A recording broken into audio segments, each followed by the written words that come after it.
after the long and very tough yesterday afternoon session. We have to close now the item 7A of the agenda.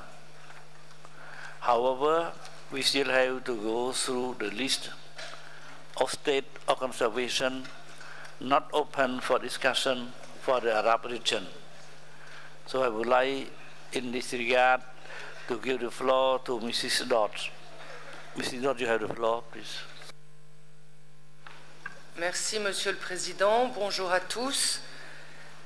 Les rapports sur l'état de conservation des sites de la région arabe inscrits sur la liste du patrimoine en péril qui n'ont pas été ouverts pour discussion sont les suivants. Le 37com 7A 24, Assour en Irak. Le 37com 7A 25, Samara en Irak. Le 37com 7A 27, l'église de la Nativité à Bethléem, Palestine. Et le numéro 28, Zabid au Yémen. Merci, Monsieur le Président. So, no objection, we adopt the decision. Huh? So the decision is adopted.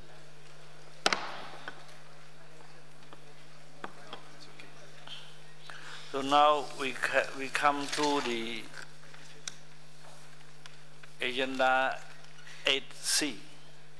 I invite Mr. Alessandro Passamo from the World Heritage Center to give us the updated list of World Heritage in danger, taking into account the decision taken during the examination of the State of Conservation report, as well as the nomination of property on the World Heritage list. The update of the list will be presented orally by Mr. Balsamo, please. Thank you very much, Mr. Chairman.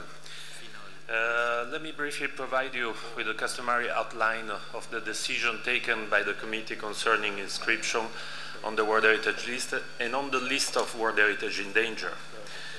The committee, at its 37th session, inscribed 19 new properties on the World Heritage List, 5 natural and 14 cultural, and approved the extension of 3 properties already inscribed on the list. Following the debates on item 8B, 5 properties were referred and 2 deferred. At this session, in 8 cases, the committee changed the advisory body recommendation, which was presented in the draft decision. 2 referrals became 2 inscriptions, 4 deferrals became referrals, 1 deferral became an approved extension, and 1 non-inscription became referral. In terms of the inscription, we are approaching the round figure of 1,000 properties on the list, which could be reached at the next session. The overall figure on the World Heritage List are now 981 properties, of which 759 are cultural, 193 natural, and 29 mixed. The breakdown of inscribed properties by region at this session is Africa 2 property, Arab region 1 property, Asia Pacific 8 properties, Europe North America 7 properties, and Latin America Caribbean 1 property. The state parties of Fiji, Lesotho, and Qatar had their first properties inscribed on the World Heritage List at this session. And the committee allocated approximately 22 hours of discussion to examine 30 nominations. This resulted in an average of 44 minutes of discussion for each nomination. As a result of the decision relating to the status conservation of properties inscribed on the list and the decision on nomination of properties to the World Heritage List, the committee decided to inscribe 7 properties on the list of World Heritage in danger. Solomon Islands, Istrano, ancient city of Damascus, ancient city of Bosra, site of Palmyra, and ancient city of Aleppo, Crac de Chevalier and Karat Salah, and ancient villages of northern Syria by Syria. At the same time, when property was removed from the World Heritage List in danger, BAM and its cultural landscape in Iran. Accordingly to this decision, there are now 44 properties inscribed on the list of World Heritage in danger. Draft Decision 37-8C 1, 2, and 3 are on pages 1, 2, and 3 of both the English and French version of document 8C. Thank you, Chair.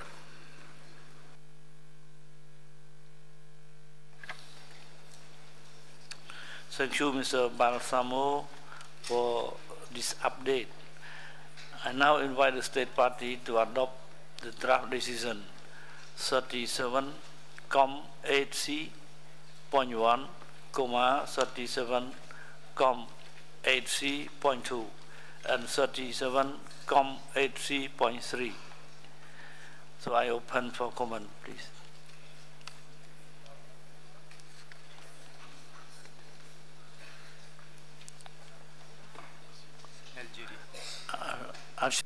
Floor. Merci, Monsieur le Président. Je viens de lire ce projet de décision 37-8C.1 et je reviens au débat que nous avions eu au sujet de la mise en péril de tous les sites de la République de Syrie.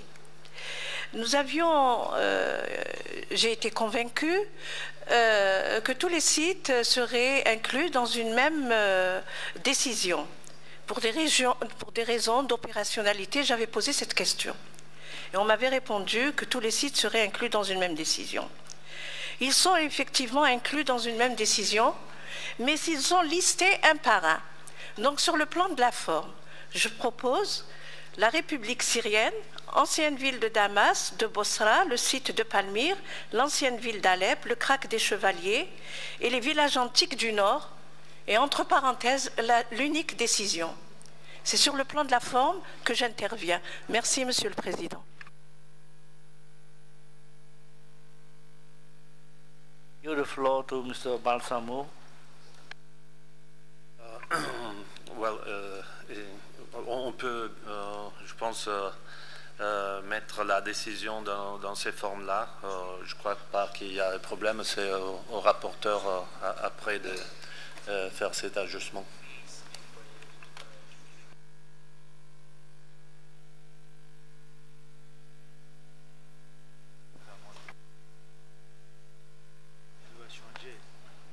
Changer.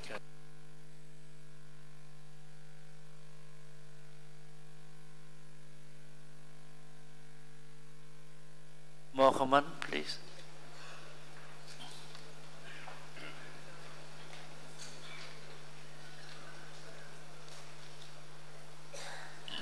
We wait for the rapporteur a little bit.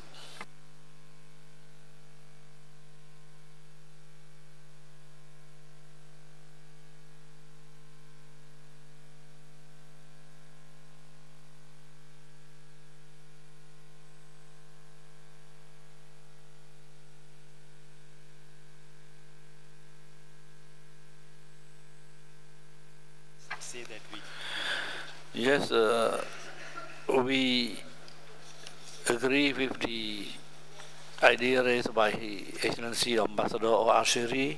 Now, rapporteur is doing, you see, and we cannot show at the screen now, but we will show later on. In no more comment, we can proceed to the adoption of the decision. So I declare the decision. I already I think raised the number. I declare this decision adopted.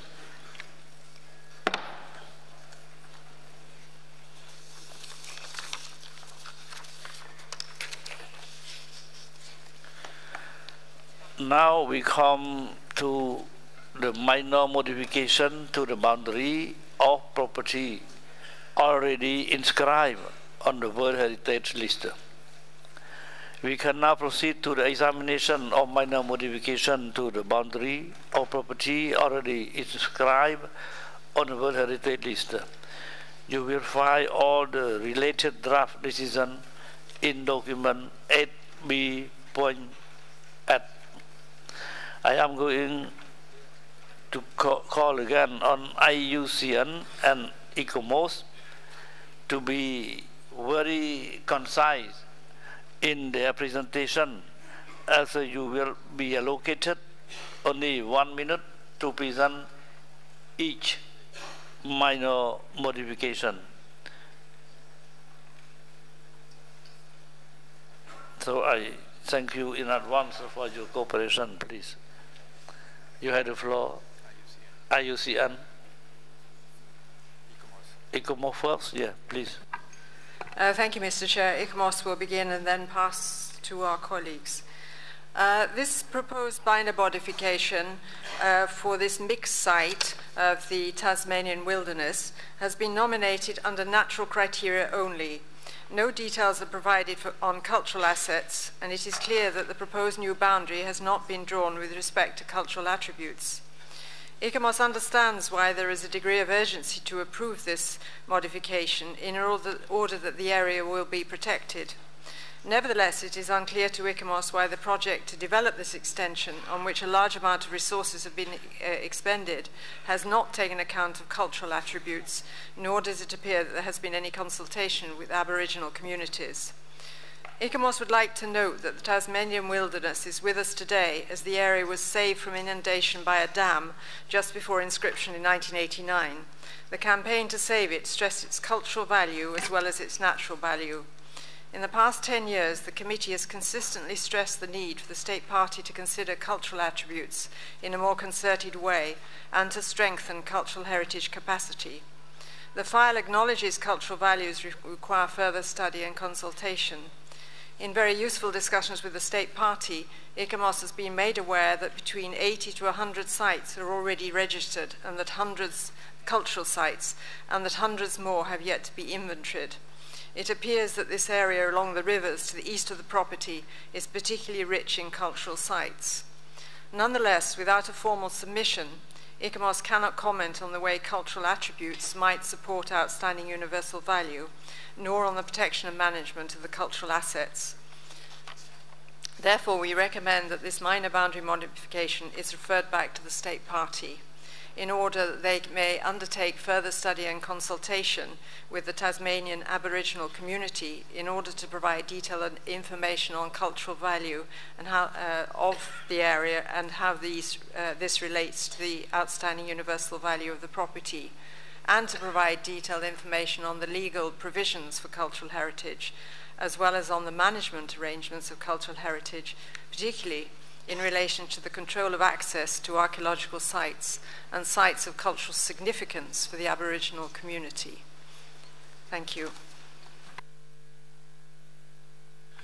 Thank you, Chair. And just to briefly continue, IUCN's evaluation of this minor modification is in document infate B2 add, and this proposed modification includes areas along the northern and eastern boundary of the property, and it encompasses extensive stands of tall eucalyptus forest, associated rainforest, significant karst and glacial landforms, as well as alpine and subalpine environments. We note that the eastern boundary has been a source of constant concern since the extension of this property. It's been the subject of a number of committee decisions, and I can, without giving you the detail of the decisions, remind the committee it adopted the language of urges action in this regard at 31 COM. It reiterated its request at 32 COM, recommended action at 34 COM, and reiterated its recommendation at 36 COM. IUCN considered this proposal in relation to natural criteria, and including through taking advice from those people in the IUCN network who were involved in evaluating the extension at the time. We conclude that this would add to the integrity of the property as currently inscribed in relation to natural values. It would also facilitate improved protection and management in relation to the issues that I've mentioned previously. And so IUCN's recommendation in relation to the natural criteria would be that the committee would consider approval of this minor boundary modification, and the draft decision, Mr. Chair, is at page 7 of both the English and French versions of Working Document 8B add. Thank you.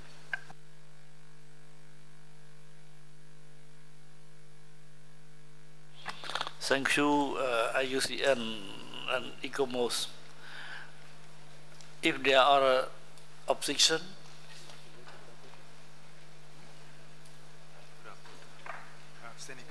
Sénégal, please. Merci, Monsieur le Président. Avant de nous prononcer, j'aurais souhaité qu'on donne la parole à l'État parti afin qu'il nous édifie davantage sur les valeurs culturelles. Merci. Please.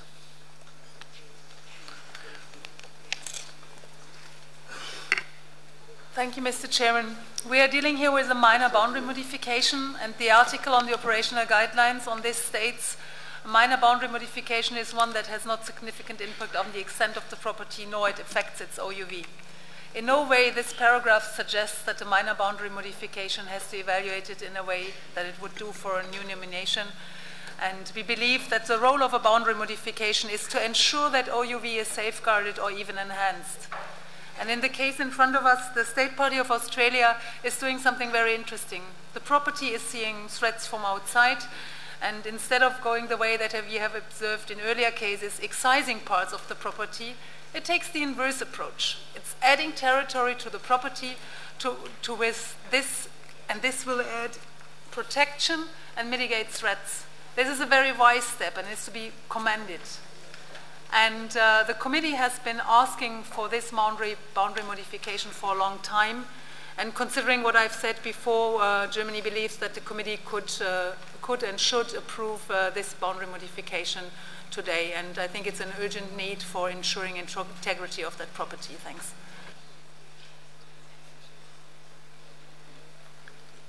I give the floor to Malaysia. Thank you, Chair. Malaysia would like to recommend that we act on this opportunity to protect the remarkable natural and cultural values found in the proposed extension. And we have recommended minimal changes to the existing draft decision. Malaysia strongly supports the approval of this proposed extension. Thank you, Chair. I give the floor to India, please. Thank you, Chair.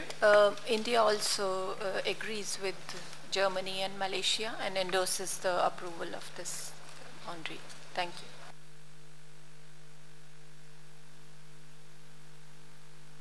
I give the floor to Serbia.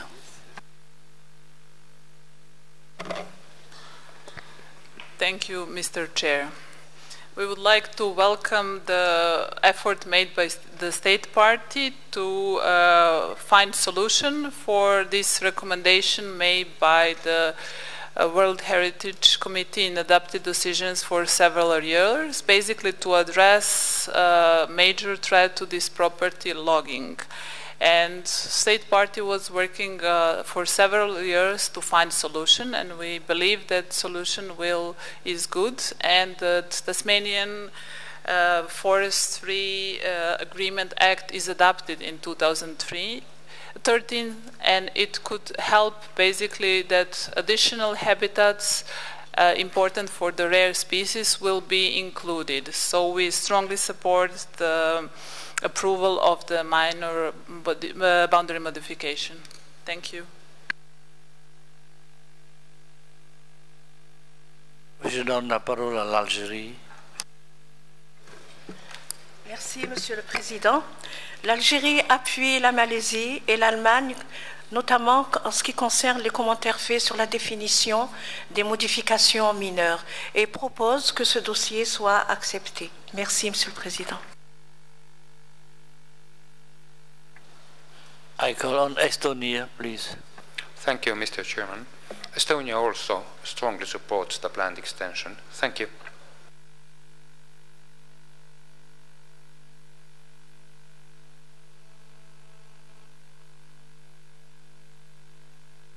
Yes, I'd like to ask if some member state, some member of the committee cannot support to speak first, because now we have a lot of support.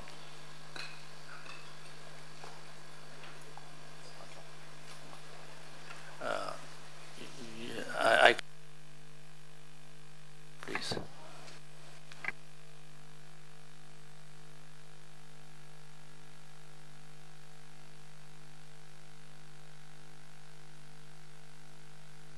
Now I give the floor to the State Party, Australia, please.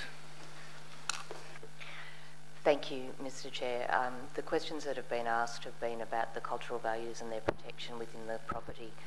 Australia has always managed this mixed property for its natural and cultural values, and as has been indicated, we've undertaken the process of the Tasmanian Forestry Agreement and the Tasmanian Forestry Protection Act over the recent period. My colleague, Mr. Murphy, has a statement from one of the Indigenous men from that area who was with us earlier in the week, but unfortunately has had to go home.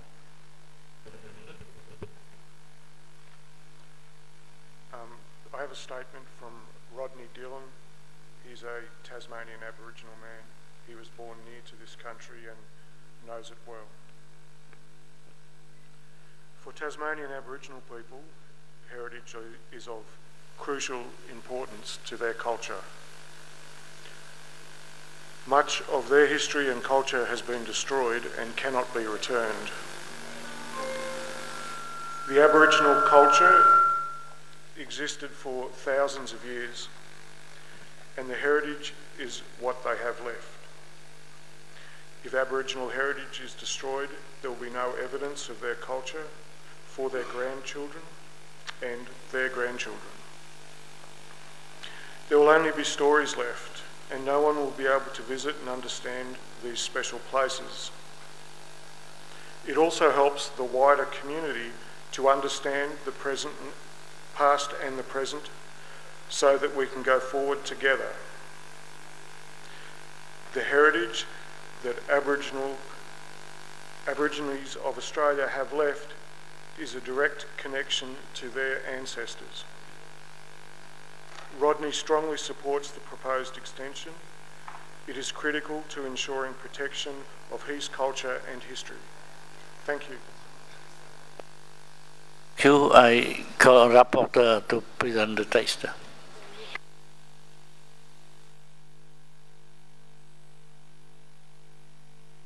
Long marche. Donc nous pouvons commencer notre session de nouveau. Je donne la parole au rapporteur pour présenter le texte révisé. Thank you, Mr. Chair. Sorry, I have information that English is not working. Is it right? Or you have English? It's okay? Okay, merci. I would like to present the draft decision 37Com 8B44, amended by Malaysia. In the first paragraph, there have been no changes. We can go down. In second paragraph, there have been no changes. In third paragraph is as proposed by the center. Paragraph 4, Malaysia proposed, and there are other delegations that joined that proposal to approve the proposed minor boundary modification. So it reads, approves the proposed minor boundary modification of the Tasmanian Wilderness, Australia, and requests the State Party to address the following concerns regarding the cultural values of the property. So this would be all, and according to that we deleted the paragraph number 5.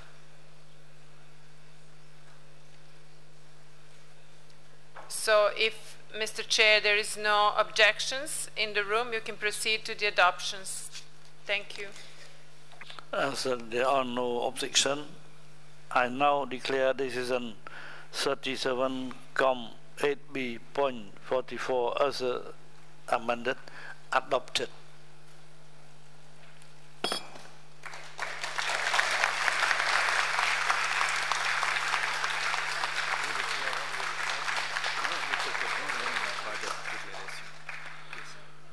We come to another item, item C, cultural properties, C 8.1 Arab states, Thai, Lebanon.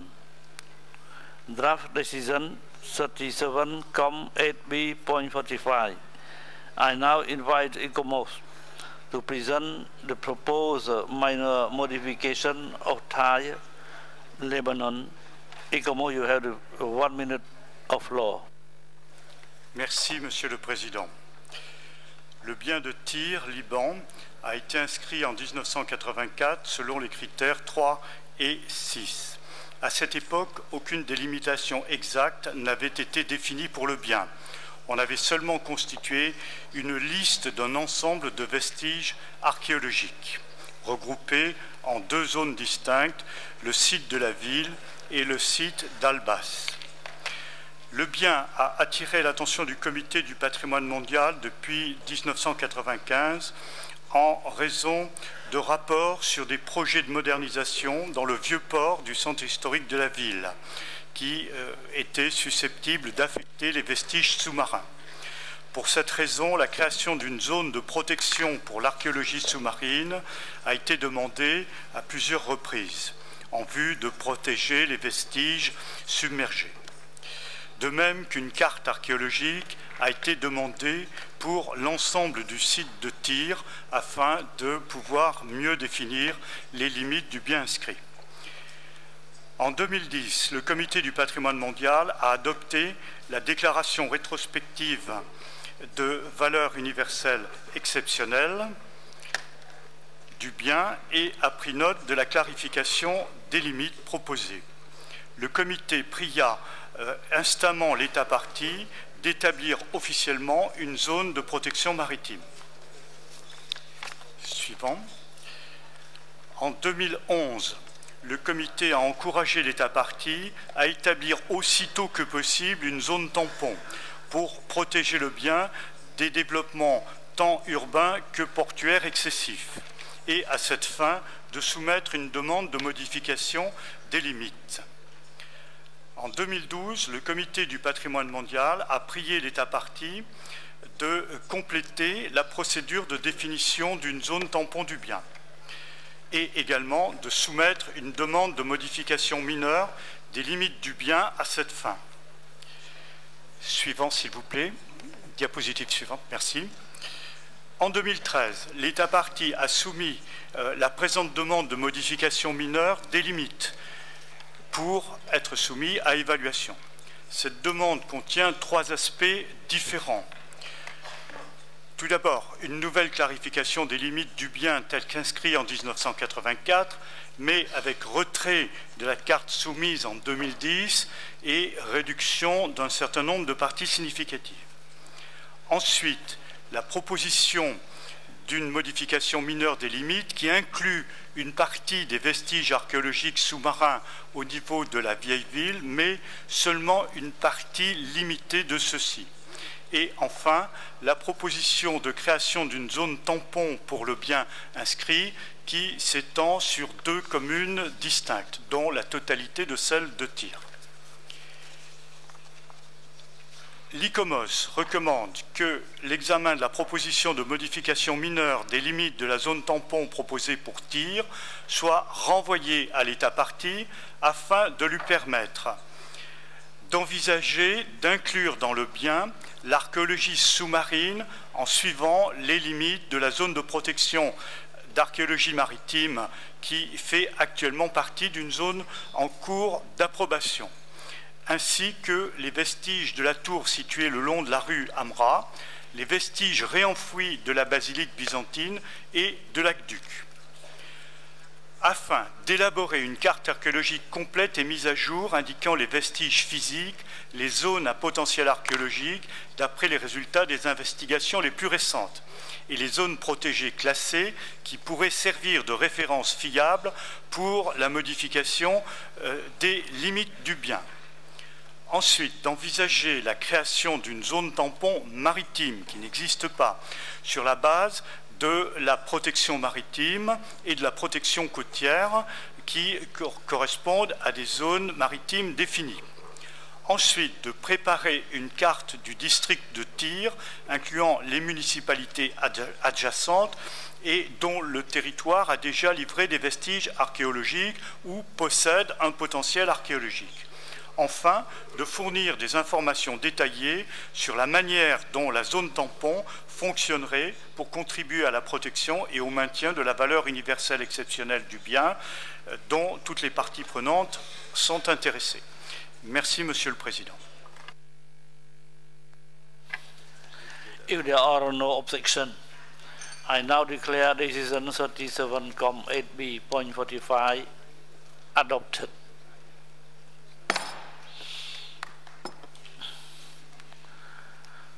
Now we come to a new item, the Royal Tomb of Joseon Dynasty, Republic of Korea. Draft decision 37,8b.46. I now invite ECOMOS to present the proposed minor modification of Royal Tomb of the Joseon Dynasty, Republic of Korea. ECOMOS, you have the floor, please. Thank you, Mr. Chair. This minor boundary modification is proposed to both the property and its buffer zone for one part of the serial property of 18 sites. This modification is to correct a cartographic error made at the time of inscription. It does not alter the size of the inscribed property or of its buffer zone. ECOMOS therefore recommends that this proposal should be approved. Thank you. If there are no objections, I now declare decision 37,8b.46 adopted.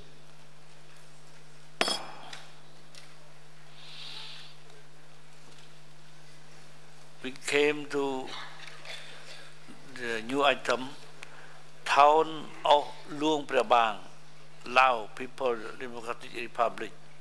Draft decision 37,8b.47.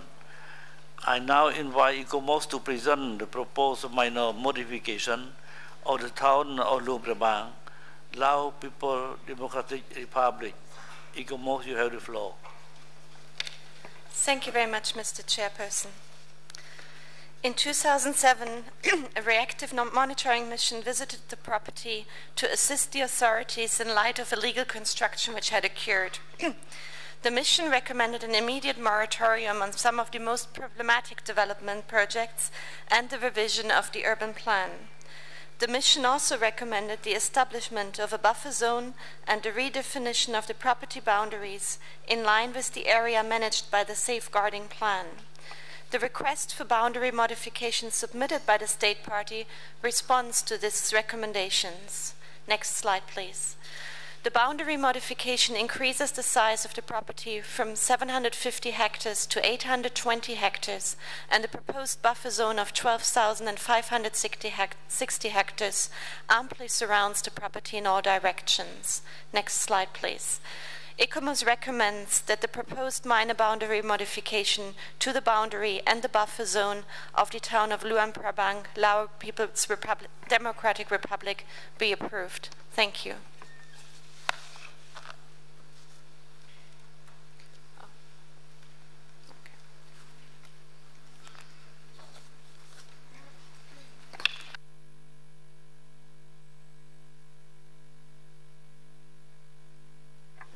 If there are no objections, I now declare decision 37,8b.47 adopted.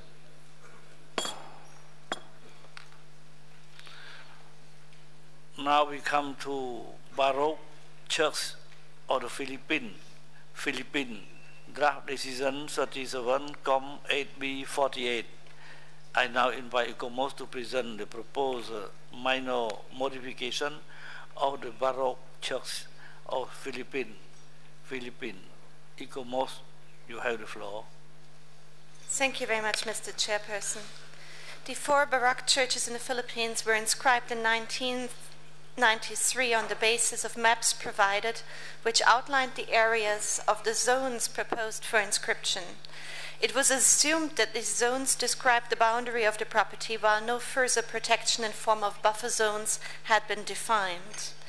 The exact definition of the boundaries was requested as part of the retrospective inventory exercise in 2010. The boundary modification proposes buffer zones for all 4 property components, as well as boundary expansions of the inscribed area at 2 of the 4 components. For the Church of the Immaculate Conception of St. Augustine, seen on this slide, the newly established buffer zone of 106 hectares provides excellent protection to the property components from potential physical and also visual impacts. Next slide. The boundaries of the serial component at the Church of Nuestra Señora de la Asunción have been both extended and slightly reduced. The expanded area extends to the source, but no justification was provided for these new inclusions. The state party also proposes boundaries for a buffer zone, which includes significant parts of the surrounding city in the east and west, but no buffer zone surrounds the property boundaries to the north and south, and the rationale for this unbalanced buffer zone distribution has not been given. Next slide. For the Church of St. Augustine in Pauai, proposed property boundaries have been expanded to cover a second property component, which integrates the convent ruins of St. Augustine. However, the convent was not mentioned in the initial nomination dossier, and ICOMOS considers that further information needs to be provided by the state party as to how the convent contributes to the outstanding universal value of the series. The shared buffer zone surrounding both components appears to be sufficient to provide adequate protection for the existing property of the serial component. Next slide. The boundaries of the Church of Santo Thomas in Villanueva in Mialgo remain unchanged. The buffer zone surrounding the site provides adequate protection in 3 directions, but no buffer zone is proposed to the southwest of the property. ICOMOS considers that it would be desirable to establish a buffer zone which surrounds the property in all directions. Next slide. ICOMOS hence recommends that the proposed minor boundary modification to the boundary and buffer zone of the Church of the Immaculate Conception of St. Augustine in Manila be approved. ICOMOS recommends that the examination of the proposed minor boundary modifications to the boundary and the buffer zone of the component Church of St. Augustine in Pauai be referred back to justify the specific contribution of the convent ruins, to extend the nominated area, and to expand the buffer zone. ICOMOS recommends that the examination of the proposed buffer zone of the component of the Church of Santo Tomas in Villanueva be referred back to the state party in order to allow it to expand the buffer zone, and that the minor boundary modification to the Church of Nuestra Señora de la Asunción in Santa Maria also be referred back to the state party to allow it to justify the reduction of the property and to expand the buffer zone. Thank you very much, Mr. Chairperson. If there are no objection, I now declare decision 37,8B.48 adopted.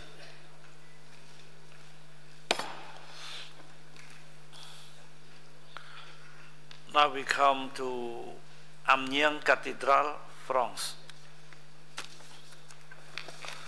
I now draft decision 37,8B.49. I now invite ICOMOS to present the proposed minor modification of Amiens Cathedral, France. ICOMOS, you have the floor, please. Thank you, Mr. Chairperson. Amiens Cathedral was inscribed in 1981 without any buffer zone, but it is protected by the 500-meter perimeter zone stipulated in the French law on historic monuments. The protective perimeter was subsequently extended in 2007 to include the 3 straight avenues which from the source converge towards the property and provide privileged vistas for a distance of some 2 kilometers. In the decision of 2011, the World Heritage Committee asked the state party to clarify the boundaries in response to the retrospective inventory. The State Party now proposes a buffer zone with a total area of 115 hectares, duly mapped out, which incorporates the existing extended zone of legal protection. The proposed buffer zone is provided with a protective mechanism according to which all construction work within the field of visibility of the monument is also subject to special consent procedures. ECOMOS considers that the proposed buffer zone well encompasses the property and protects the privileged vistas along the southern access route. And hence, next slide please, ECOMOS recommends that the proposed buffer zone for Amiens Cathedral, France be approved. If there are no objection, I now declare decision 37,8b.49 adopted. Now we come to Bourges Cathedral, France. Draft decision 37,8b.50. I now invite ECOMOS to present the proposed minor modification of Bourges Cathedral, France. ECOMOS, you have the floor, please. Thank you very much, Mr. Chairperson. The Cathedral of Saint-Étienne of Bourges was inscribed in 1992 without any buffer zone, but is also protected by the 500-meter protective perimeter stipulated by the French law. In its decision of 2011, the World Heritage Committee asked the State Party to clarify the boundaries in response to the retrospective inventory. The State Party now proposes a buffer zone with a total area of 105 hectares, duly mapped out, which incorporates and merges two existing legal protection zones. The first legal protection zone describes the safeguarding sector in which all work is subject to the consent of the Architect of Buildings of France. The second protection zone, the so-called protection perimeter, stipulates that all works located within the field of visibility of the monument are also subject to approval of the Architect of Buildings of France. ECOMOS considers that the buffer zone proposed by the State Party provides effective protection to the property. Next slide. And hence, ECOMOS recommends that the proposed buffer zone for the Cathedral of Bourges, France, be approved. Thank you.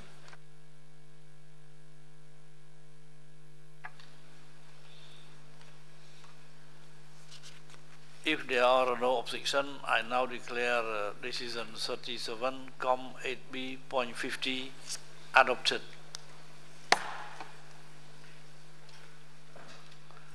Now we come to Aachen Cathedral, Germany.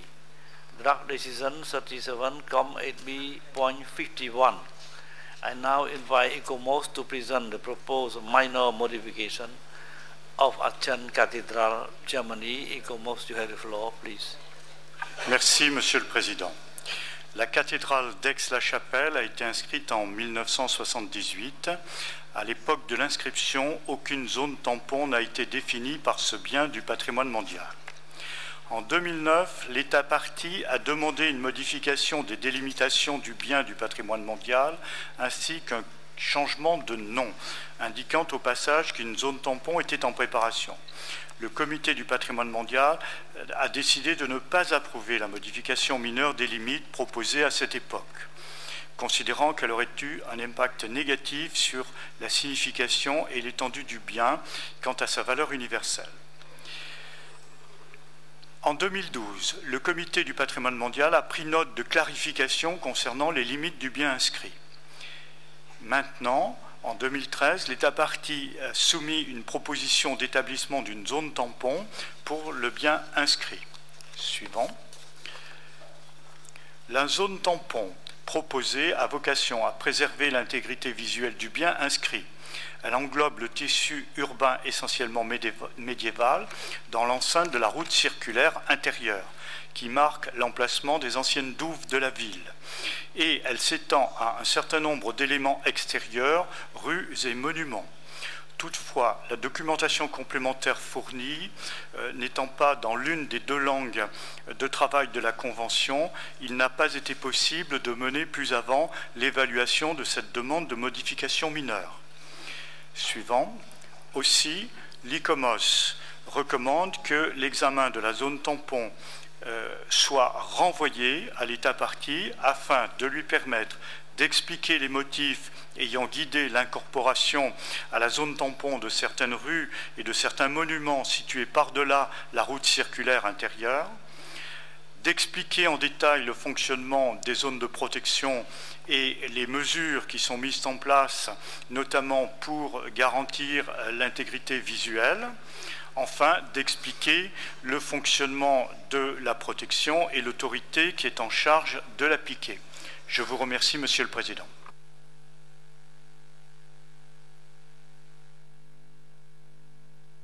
Je donne la parole à la France. Merci, Monsieur le Président. Je voudrais, compte tenu du fait que nous bénéficions ici dans cette salle d'un système de traduction, peut-être on pourrait demander à l'État partie de fournir directement les explications qui sont demandées. Et je ne doute pas d'ailleurs de la compétence de nos collègues allemands et je leur fais par avance confiance sur la qualité des réponses. Et ainsi, nous pourrions peut-être adopter ce qui a été proposé.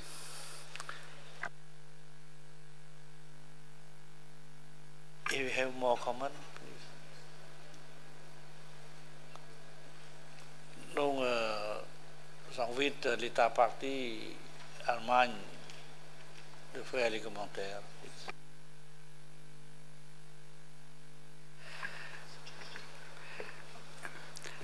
Thank you, Mr. Chair, for allowing me to give additional information. First, I would like to express our excuses for being very brief in filling in the format requested for the implementation of a buffer zone. The concept for the buffer zone of Aachen Cathedral is one of the best developed among all German World Heritage Sites. It has been accepted by the City Council as well as by the Heritage Protection authorities on the different levels. The rationale which guided the inclusion within the buffer zone some streets located outside the inner city ring was the fact that these originally Roman streets leading to the former medieval doors in the city wall are very important for the understanding of the size of the early medieval town and for the protection of the view access to Aachen Cathedral. The buffer zone is protected as protection area according paragraph 5 and 6 of the Monument Act of the Federal State of North Rhine-Westphalia.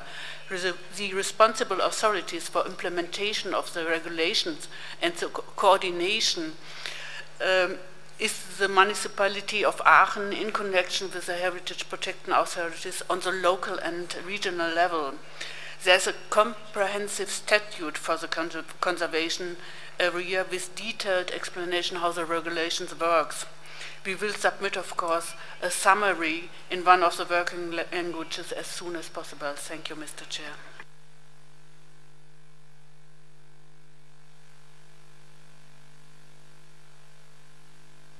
Doctor, please.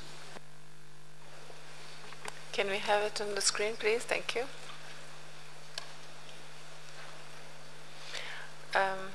Nous avons reçu un amendement présenté par la France. Ça veut dire, au lieu de renvoyer l'examen, on voudrait d'abord approuver la zone tampon proposée pour la cathédrale d'Aix-la-Chapelle, Allemagne. Donc, la décision telle qu'amendée, présentée par la France, est devant vous. Et je vous invite, Monsieur le Président, de demander s'il y a d'autres commentaires. Sinon, on pourrait procéder à l'adoption de cette décision. Merci.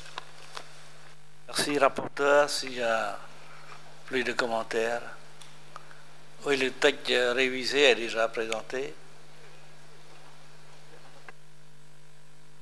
Oui, il n'y a plus de commentaires. Donc, la décision 37 comme 8B.50 est adopté.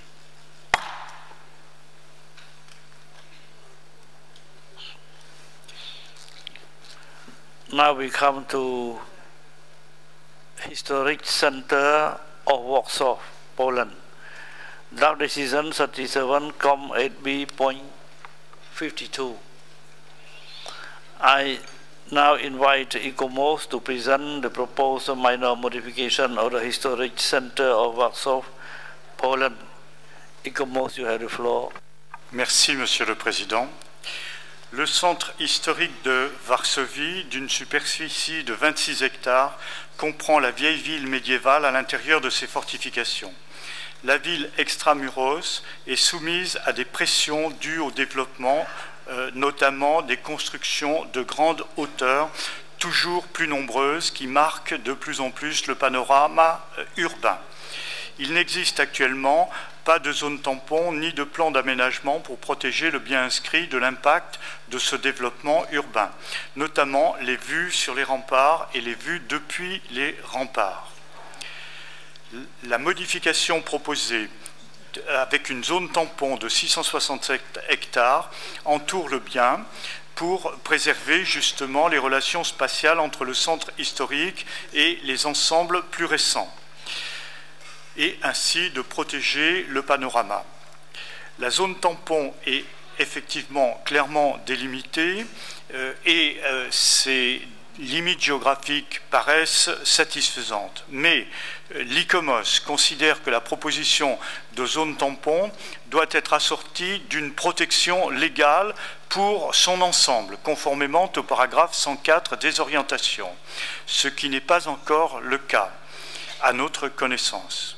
Aussi, l'ICOMOS recommande que l'examen de la zone tampon proposée pour le centre historique de Varsovie-Pologne soit renvoyé à l'État partie afin de lui permettre de fournir des informations détaillées sur la protection offerte par la zone tampon en tant que monument de l'histoire et au titre de la loi sur la protection et la tutelle des monuments, et d'envisager la protection légale et la réglementation de la zone tampon dans son ensemble par l'inscription au registre du patrimoine national.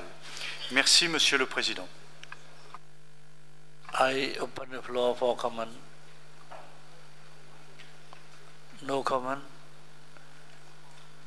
If there are no objection, I now declare decision 37,8b.52 adopted.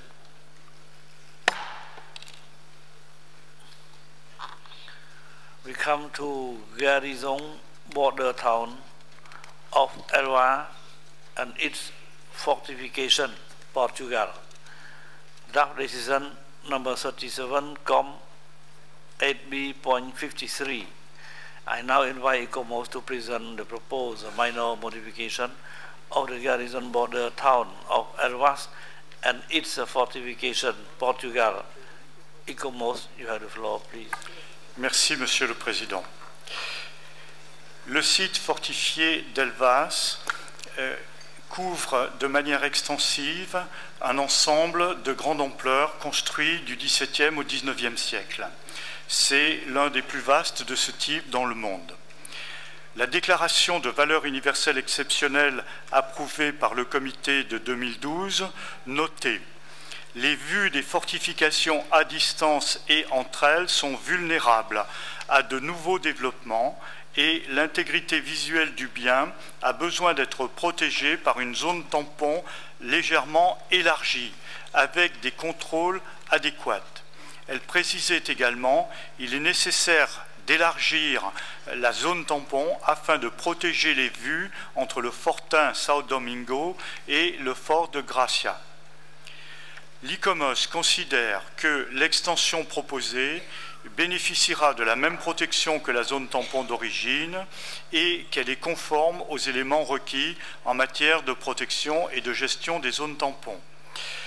Aussi, l'ICOMOS recommande que la zone tampon proposée pour la ville et garnison frontalière d'Elvas et ses fortifications Portugal soit approuvée. Merci, Monsieur le Président.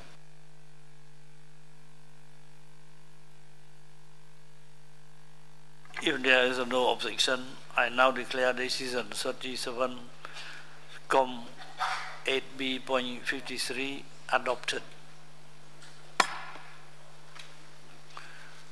We come to the new point, Historic Center of St. Petersburg and related group of Monument, Russian Federation. Draft decision 37,8b.54. I now invite ICOMOS to present the proposed minor modification of the Historic Center of St. Petersburg and related group of Monument, Russian Federation. Ecomos, you have the floor. Thank you, Chair. In 1990, the property of the Historic Centre of St. Petersburg and related groups of monuments was inscribed as a serial property of 136 components.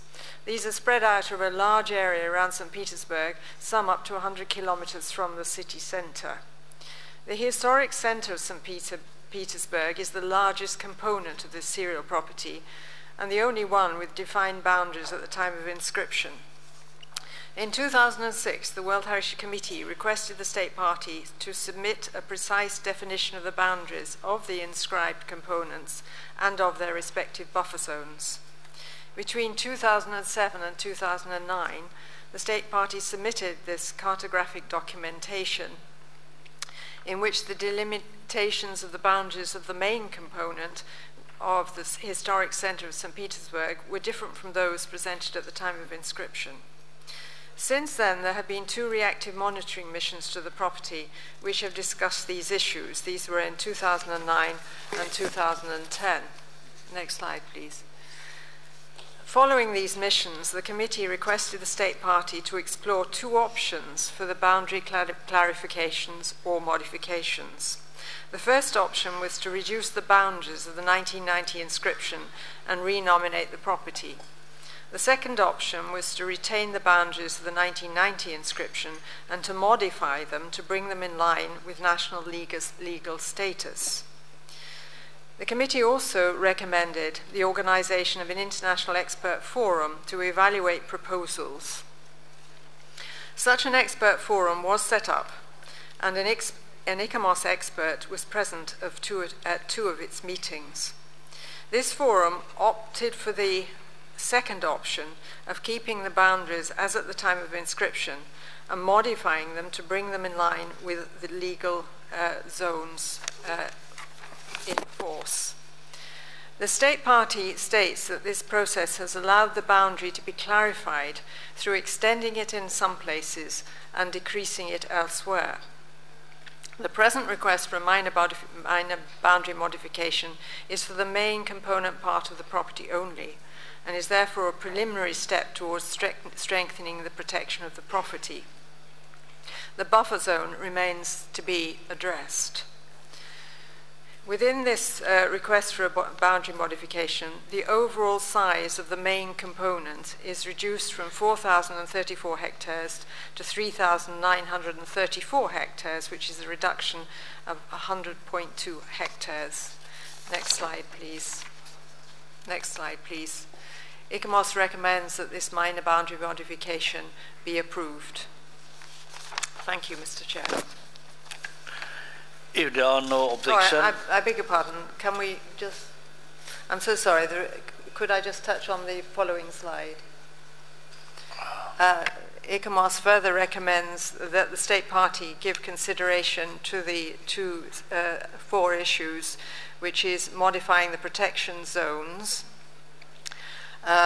where necessary to cover those portions of the territory that are proposed to be included in the scribed property and that are not currently covered by an adequate level of protection, to establishing a buffer zone as requested by the committee, and modifying the juridical status of the component part, the main component of the Historic Centre of St. Petersburg within the Russian legal framework.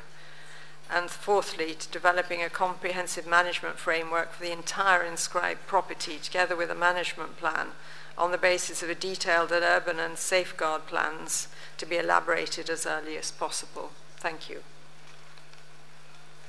So if there are no objections, I give the floor to Estonia. Thank you, Mr. Chair. Don't worry, we are not going to object. Vice versa, we would like to commend the state party Russia, who, together with missions and the help of international experts, have tried to clear up the mess from the Soviet period cartographic documents. And we know from our own experience that this is not at all an easy task. But still we have a question to the ICOMOS. It is said here that this is the first part of the 2-phase clarification of this serial property. Could you please explain what is the difference between the first and second phase? Thank you. First you have the floor. Yes. Thank you. May I respond? May I respond, and perhaps my colleague from the World Heritage Centre would like to add something as well. This modification is for the main component of the property only. We still await any modifications to the remaining components of the property, which are extensive. At the same time as this process is going on, of minor boundary modifications, there's a parallel process for clarifying the boundaries. So perhaps I could ask my colleague from the World Heritage Centre to clarify that. Would you like to please you have the floor. Thank you, Chair. And I thank also Estonia to ask this question, because we gather that this proposed minor boundary modification raised some question, and we would like to clarify, because actually, as it was already said by ICOMOS and also mentioned by Estonia, this is a very complex serial site, and as it was inscribed in 1990, it was not really clear what was inscribed, and we studied in that the nomination. We discovered that many components presented in the list of that nomination were not actually existing.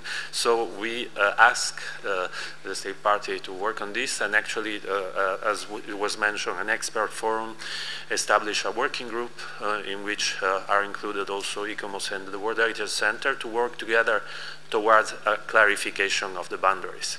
Now, as it is a very complex site that include serial site in the region and one of the largest historic centers that are inscribed on the World Heritage list, the state party, in order to improve the legal protection of the historic center of St. Petersburg, proceeded with the minor boundarification of this component part first. But as it is said, and you have to also see this minor boundary modification in parallel with the clarification that is presented in document 8D, there will be a second part of this clarification that will deal with all the related sites. So for the time being, this minor boundary modification is going to strengthen the protection of the historic center of St. Petersburg, but there will be a second part that will deal with all the other related sites. I hope that this clarified your question.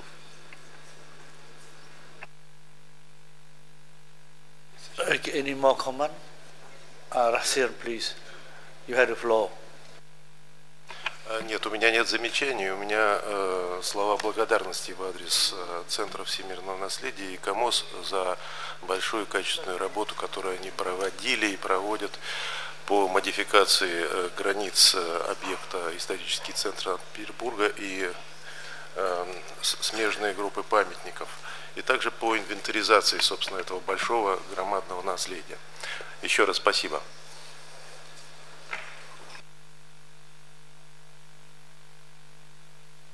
If there is no age of opposition, I now declare the decision 37,8B.54 adopted. Now we come to another item. Burgos Cathedral, Spain. Draft decision 37,8B.55.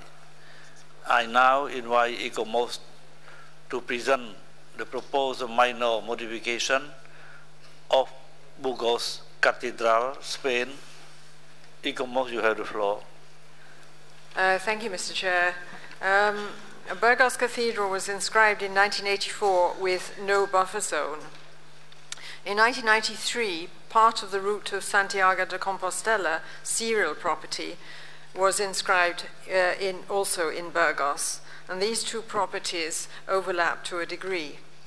This minor boundary modification is for a buffer zone for Burgos Cathedral, and ICOMOS considers that the buffer zone is adequate to protect the cathedral in terms of its delineation.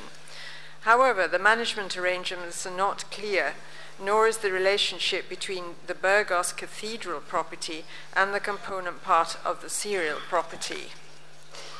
Next slide, please. Next slide, please.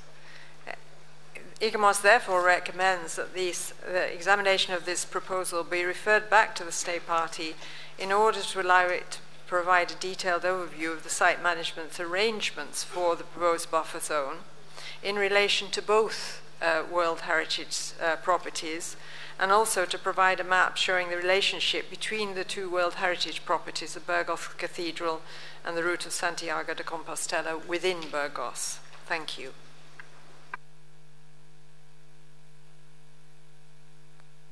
Is a proposal for referral. If we have comment, please. No comment. So if there are no objections, I now declare decision 37, 8B.55 adopted.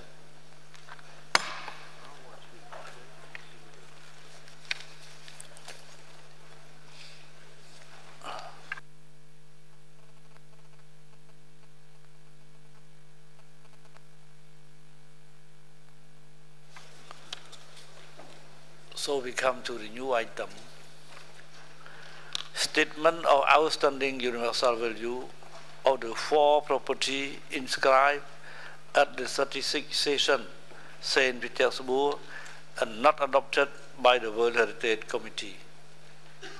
We will now continue with our item agenda 8B and proceed with adoption of the 4 statements of outstanding universal value of property inscribed at the 36th session in St. Petersburg last year.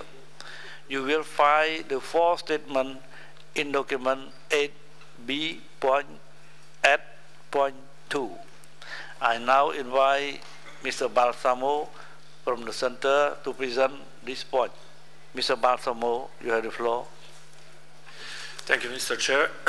At its last session in 2012 in St. Petersburg, the committee provisionally adopted 4 statements of outstanding universal value of properties which were originally recommended for deferral and referral. The 4 statements concern the following properties: Rio de Janeiro Carioca landscapes between the mountain and the sea, Brazil; Western Ghats, India; Birthplace of Jesus, Church of the Nativity and the Pilgrimage Route, Bethlehem, Palestine; and Lena Pillars Nature Park, Russian Federation.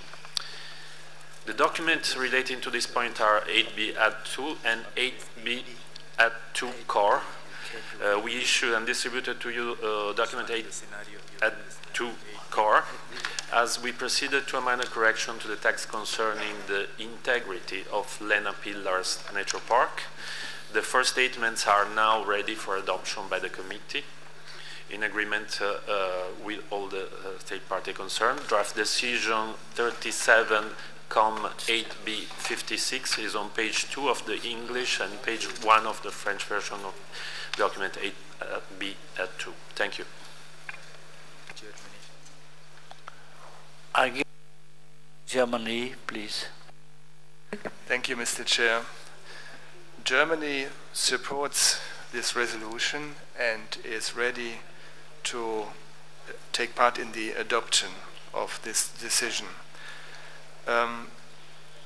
With regard to the denomination Palestine in this document, I would like to give to the protocol that we would like to refer to our explanations of vote in the UNESCO General Conference on the 31st of October 2011 and in the UN Assembly on the 29th of November 2012. Thank you, Mr. Chair.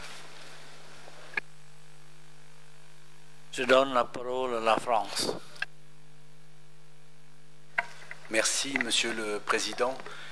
Je voudrais dire bien sûr tout de suite que la France ne s'oppose absolument pas à l'adoption de ces décisions, mais je voudrais simplement faire un petit commentaire, car en lisant la déclaration, et en particulier celle de l'Église de la Nativité à Bethléem, je voudrais faire part, même seulement de mon point de vue personnel, de ma déception quant à la qualité de rédaction en français de ce texte. Il me semble que nos documents du patrimoine mondial, et surtout quand ils se rapportent à un tel monument, devraient faire preuve d'un soin de rédaction, d'une ambition de rédaction qui me semblerait quand même en rapport. Et ça n'est pas le cas.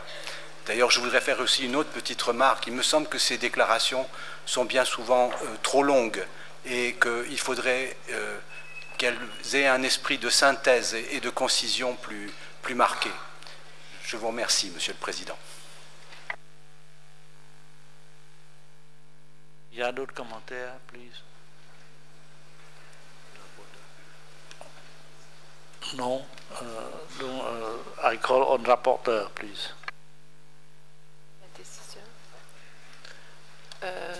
Merci, Monsieur le Président, de m'avoir donné la parole.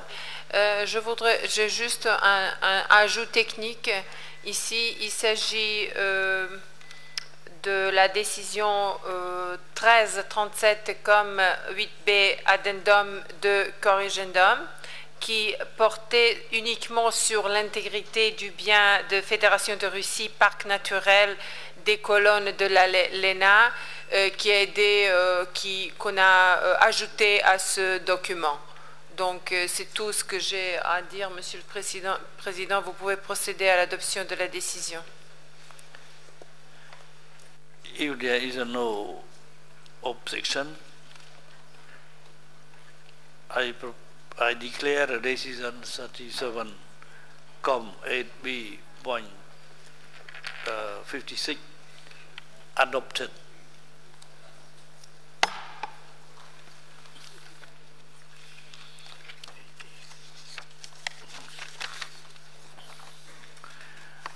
Now we come to another new item, 8D. Clarification of property boundary and size by state party in response to the retrospective inventory.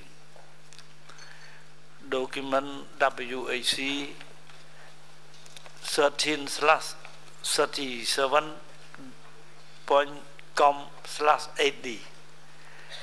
Clarification of property boundary and area by state party in response to the retrospective inventory. We shall now move to our agenda. Yes.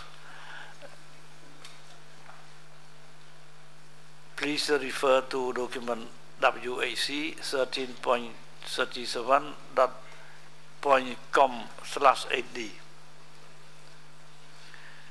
This document presents the result of the retrospective inventory of nomination file of property inscribed on the World Heritage List between 1978 and 1998, and in particular, this document presents certified boundary clarification received from 13 state parties as an answer to the retrospective inventory.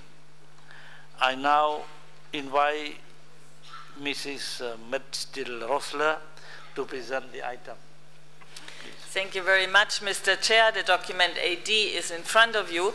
This project was initiated in 2004 to collect data such as boundaries or area of properties in hectares for early inscribed World Heritage properties. In fact, most of these early inscriptions did not contain very important data such as maps with the boundaries of the property or its buffer zone. Sometimes this data had neither been registered registered nor inventoried, and this is why the committee at its 7th extraordinary session decided to start this retrospective inventory project to collect missing information from these early inscriptions. At this point, I would like to underline that this project is an activity that is suffering from the current financial crisis, and we welcome any extra budgetary funds or contribution that state parties may offer to continue the project in the future. At the last session, the committee requested state parties to submit the requested boundary clarifications by 1st December 2012, and as the chairperson has said, you find 35 boundary clarifications in the document.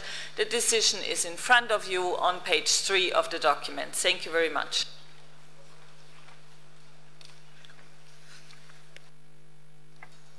Some comment, please.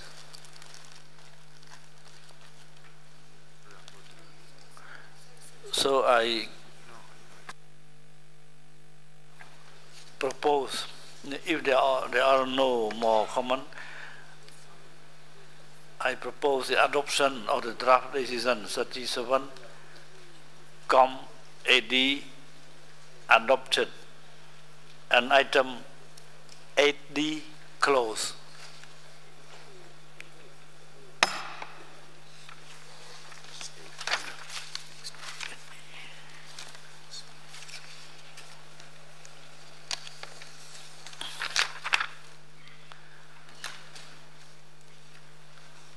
We shall now move to our agenda item 8E, adoption of retrospective statement of outstanding universal value.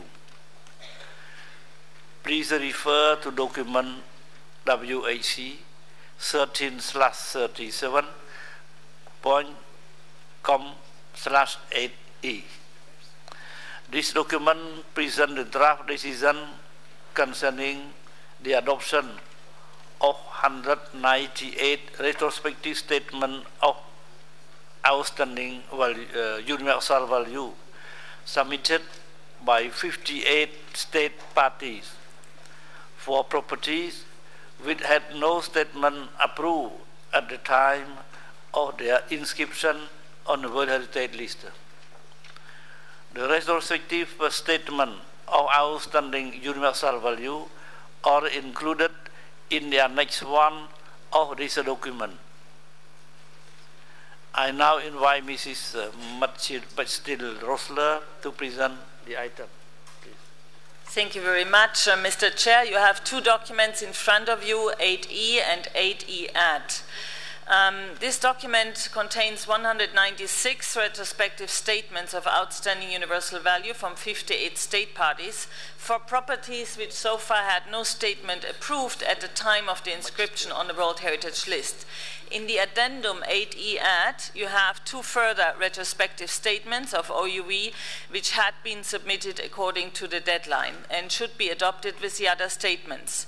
In total, we received 67 statements from Latin America and the Caribbean, 65 statements from Europe and North America, 60 statements from Asia and the Pacific, 5 statements from Africa, and 1 statement from the Arab states. I would also like to inform you that we received a letter dated 20th June 2013 by the Director General of the Archaeological Survey of India withdrawing 5 statements of OUV as follows. The Ajanta Cave, Champanya Pavagadh Archaeological Park, the Buddhist monuments at Sanchi, Ellora Caves, and Fatehpur Sikri. With your agreement, we will remove those from the list of sites for which the statements would be adopted in your decision. I also would like to make another remark here. We received a very high number of retrospective statements of OUV this year. I believe, Mr. Chair, it's the biggest document we have at this session, and we are facing quite a lot of constraints concerning the translations of these documents. So I would like to take the opportunity to appeal to state parties to provide either financial supports for the translation collaboration or support us with direct translations in the 2 working languages, English and French, respectively. Mr. Chair, the decision is in front of you on page 3 in the English version and page 3 in the French. Thank you very much, Mr. Chair. I thank Mr. Rosler for your explanation. Now I would like to invite State Party to express their comment on this document WAC 13/37.com/8E and to adopt the draft decision 37.8E in the entirety.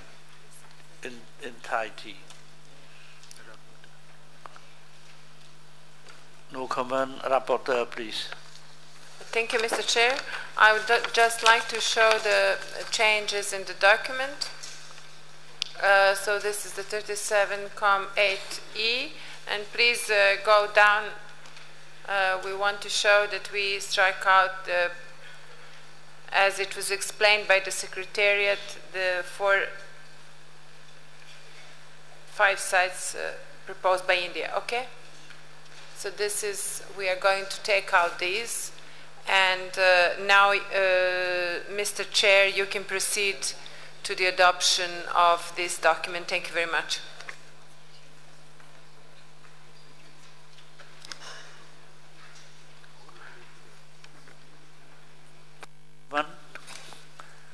There is no comment. I declare the draft decision 37.8E adopted and item 8E closed.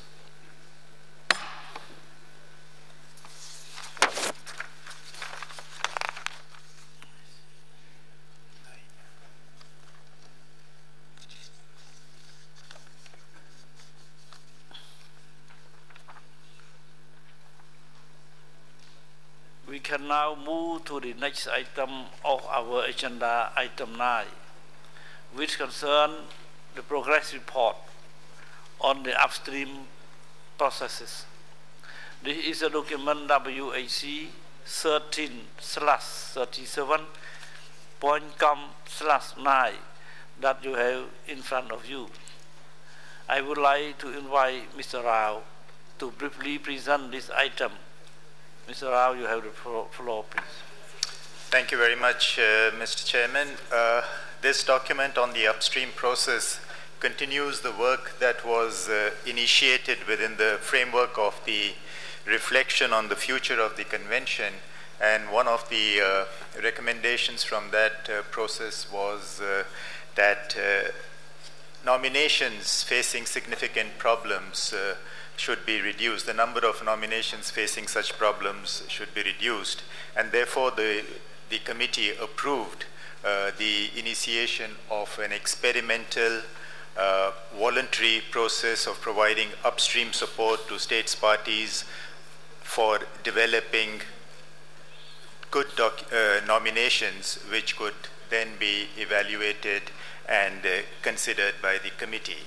Now, this process envisaged a very close collaboration between states parties and the advisory bodies, and the committee proposed that on an experimental basis, about 2 sites per region should form part of this experimental process. So what this document contains, Mr. President, is a progress report on each of these 10 sites, but over and above that, I would like to mention that the advisory bodies have engaged with many states parties in providing support in the process of reviewing tentative lists as well as reviewing draft nomination documents and providing upstream support.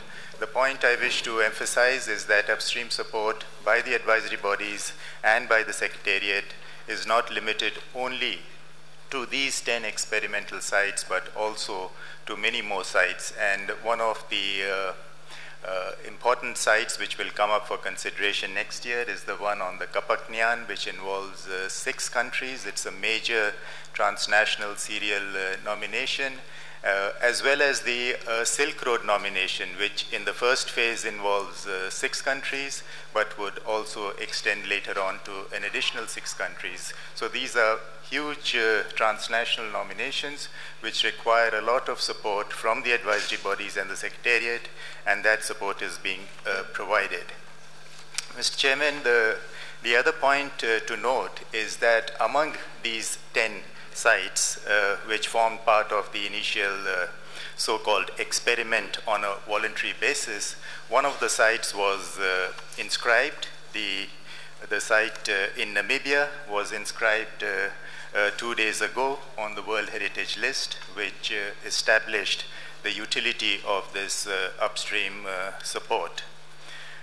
You would note from the document that progress in relation to some of these sites has been poor, and the main problem has been the provision of financial resources to support this process.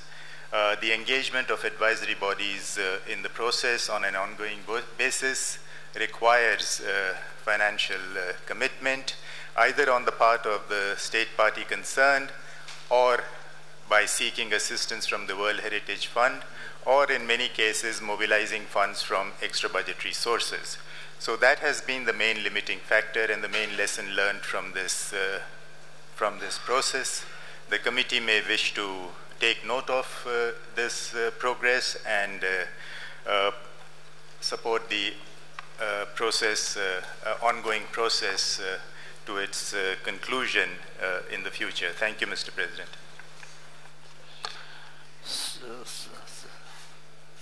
Thank you very much, Kishore, for this interesting presentation.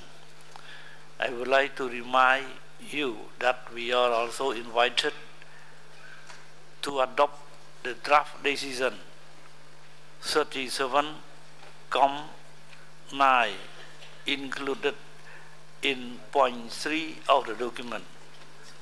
Are there any comments? Wait, sorry. Before that, ECOMOS and IUCN want to make comment. So before I invite the member of the committee, I give the floor to the advisory body, please. Thank you, Mr. Chair. IUCN welcomes upstream process as a forward-looking approach aimed at strengthening the preparation of World Heritage nominations through an early communication and continuous expert advice provided by the advisory bodies to the state parties. IUCN commends this effort as an attempt to make the World Heritage nomination process even more transparent and result-oriented. As a result of the strenuous effort of Namibia and IUCN this year, we have seen the inscription of the Namib Sand-Sea as the first successfully completed nomination out of the 10 selected pilot projects at the 35th World Heritage Committee session in 2011. The cooperation achieved between the African World Heritage Fund, working with the state parties, center, and advisory bodies is central to this successful outcome. IUCN welcomes the support provided by the state parties and anticipates further progress on preparing nomination files in an upstream manner.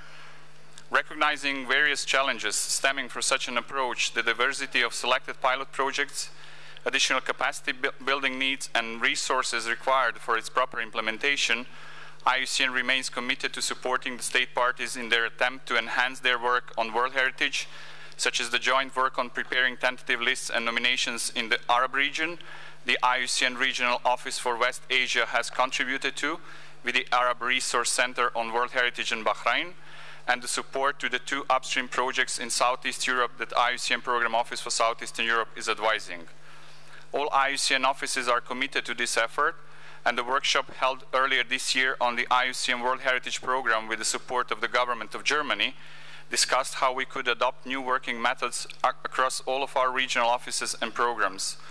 Our aim is to improve the quality of tentative lists and build capacity ahead of the work to submit nomination files and overall enhancement of the World Heritage process. IUCN therefore hopes the full attention of the international community will be given to the need for implementation of this innovative tool and supports further development of its principles, including how to mainstream the concept into the operational guidelines of the Convention. Mr. Chair, ICOMOS has further comments. Thank you. Thank you, Mr. Chair.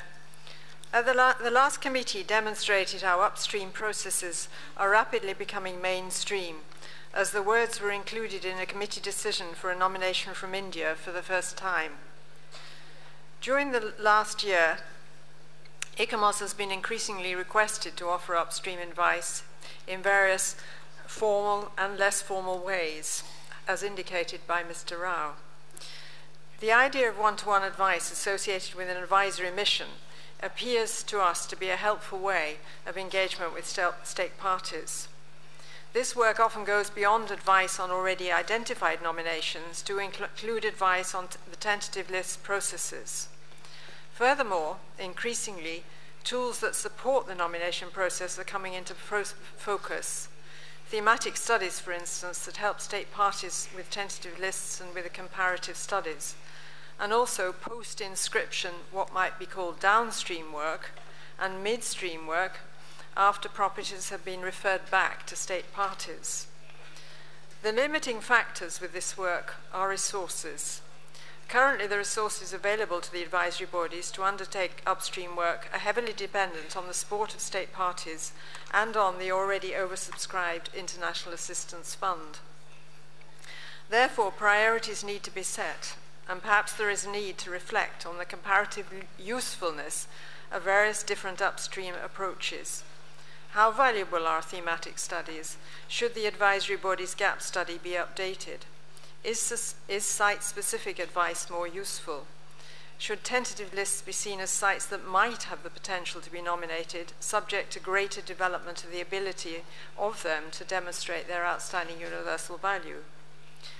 ICOMOS welcomes the upstream processes and considers that the emergence of them marks a very significant shift in the engagement between the advisory bodies and states parties.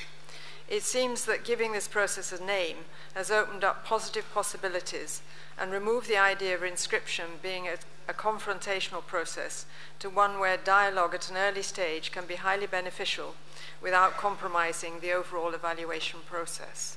Thank you.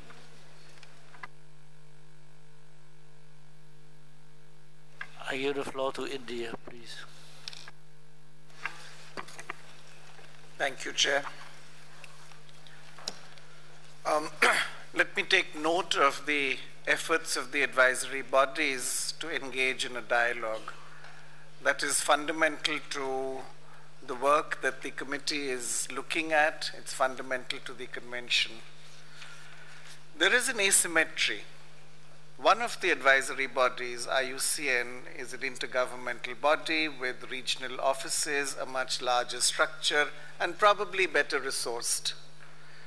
One of the advisory bodies, unfortunately, is not. So it is more event-based, it has fewer resources, and this asymmetry is reflected in the kind of output that we're getting. For instance, the Namibian experience. On the positive side, I think ICOMOS has made strenuous efforts. The Russian case, which took so much of our time yesterday, the fact that ICOMOS actually engaged in a post-evaluation dialogue, I think, is extremely welcome and important. But the International Assistance Fund no longer has the capability and is probably unlikely to have the resources in the short run to support any efforts. Mr. Chair, I have this is not just about resources and inscriptions and site specificity. It is also about attitudes and procedures. And I think that we need to be able to engage in a much more intensive dialogue amongst the state parties. I have a very specific suggestion, which is that the September meeting that IUCN offered actually take up this issue. You need to be able to think of ways that in which you could go ahead. Secondly, that we need to look at the rules of procedure. We need to look at the operational guidelines. We need to look at the non-structured areas of interaction in a much, much more positive way. It has been the perception that at least a part of the work of the advisory bodies is conducted in secret, which is not in the public domain. And we've made this point before, that if the proceedings of the committee itself are being live telecast and available across the world, then we need to be able to have a system by which the processes, if not the actual evaluators, are clearly identified, are available, and this information is shared. These are serious matters, and I don't think a resolution or another resolution is going to make a difference. I think we need to think about this much more deeply. Thank you, Chair. I do have a very specific request from a member state of our region, which is the Maldives, which has informed UNESCO that it has been having a problem in the upstream process for a nomination that they wish to develop in their coral islands, and that they have not got a response from ICOMOS as yet. I'm sure ICOMOS can correct that. I'm sure they will be able to correct that. I'm sure they have begun that process. Thank you. More comment, please. Estonia. Thank you, Mr. Chair. Due to the complexity of a nomination process for states parties and the amount of work, time and money it involves, it is understandable that the states parties would like the advisory bodies who under the convention are supposed to advise the committee to also offer advice to the nominating states throughout the whole process. Estonia fully believes in the need to interact with states parties from a very early stage. In order to be really effective, however, the upstream support should ideally come at an earlier stage in the process, starting from the revision of the tentative lists. But as we have emphasized, this can only happen at the invitation of a state party. It's important to establish that the property has the potential to justify the OUV before the development of a whole nomination dossier, which is expensive and time-consuming. The progress report concerning the 10 selected pilot projects shows the first achievement of this process that led to the inscription of a Namib Sand Sea, as Mr. Rao already mentioned. But there is also another side of the coin. We can see that there are some cases where the state party is still in the phase of nominating a focal point for the process, and we can also clearly see that the current financial situation makes it impossible to provide for all activities related to the convention, including conservation and management, which is a top priority, as well as preparatory assistance for preparation of nomination files that many states parties require. So in order for our upstream process not to go down the drain, the clear link to the budget needs to be emphasized to ensure that the best possible technical assistance is provided in the preparation of nominations. Thank you. I yield the floor to Colombia, please. Gracias, señor presidente. Muy brevemente, revisando el documento que nos fue presentado, quisiera hacer referencia al párrafo 16, donde se informa acerca del proyecto piloto Cultural and Industrial Landscape of Fray Bentos en Uruguay. De acuerdo con ese párrafo, se señala que un experto de ICOMOS visitó el sitio y sostuvo reuniones con las autoridades locales. Se señala en el documento que pues, la información no ha sido enviada de manera completa, pero sin embargo quisiera pedirle al representante de ICOMOS si nos pudiera presentar algún tipo de información sobre su visita a este lugar, independientemente de que no se haya recibido por parte del Estado parte. Era simplemente para tener esa aclaración, señor presidente. Gracias.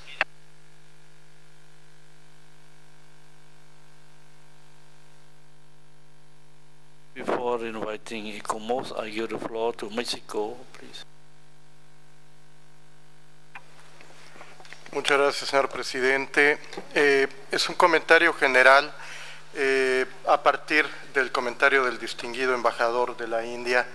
en el sentido de que el trabajo, hablaré brevemente del caso mexicano, el trabajo que hemos venido desarrollando con el organismo asesor, pensemos con los organismos asesores, pero hablo específicamente del caso de ICOMOS, es de un diálogo que ha habido permanente, inclusive con su presidente, justamente sobre estos temas y con las personas responsables de la evaluación de los estados de conservación de los sitios, para llegar justamente a implementar un trabajo conjunto que vaya ahorrando los procesos y que nos permita desde un principio, tanto en listas indicativas como en valores universales, tener una posición ya muy definida si realmente el sitio que se pudiera presentar a nominación cuenta con ese valor universal excepcional. Hay muchas dificultades regionales para poder implementar correctamente estos mecanismos, pero depende de la región y del compromiso que tenga cada estado parte, pero creo que la voluntad tanto de los organismos asesores como de los estados partes interesados es importante, hay que destacarla, y desde luego, bueno, el tema financiero siempre será un inconveniente, pero se puede ir trabajando conjuntamente, no vemos mayor problema, y sí es importante que se haga ese trabajo conjunto, siempre acompañados del Centro de Patrimonio Mundial.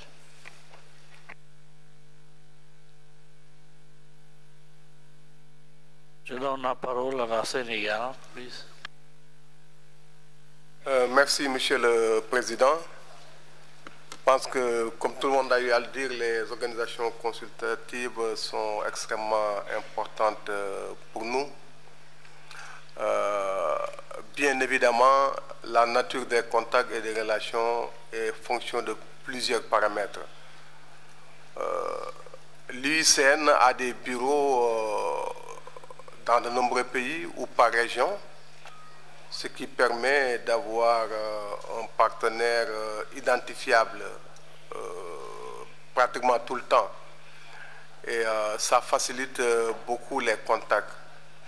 À l'inverse, l'ICOMOS n'a pas ce type de structure, mais il peut y avoir des commissions, des comités nationaux ICOMOS qui fonctionnent et qui peuvent être bien sûr en relation avec la structure centrale. Je pense qu'il y a une réflexion probablement à faire au niveau de chaque pays ou de chaque région. J'ai souvent parlé d'aménagement, c'est important en Afrique, c'est important d'ailleurs partout dans le monde. Et comme vous le savez, de plus en plus, il y a des études d'impact qui sont liées aux aménagements du territoire. Je pense qu'il y a probablement possibilité dans ce domaine-là, y compris en Afrique, de faire de telle sorte que les États puissent envisager la question des études d'impact non pas seulement en termes environnementaux, mais en termes culturels. Ce qui permettrait, à mon avis, de faire de telle sorte que de nombreux sites puissent bénéficier des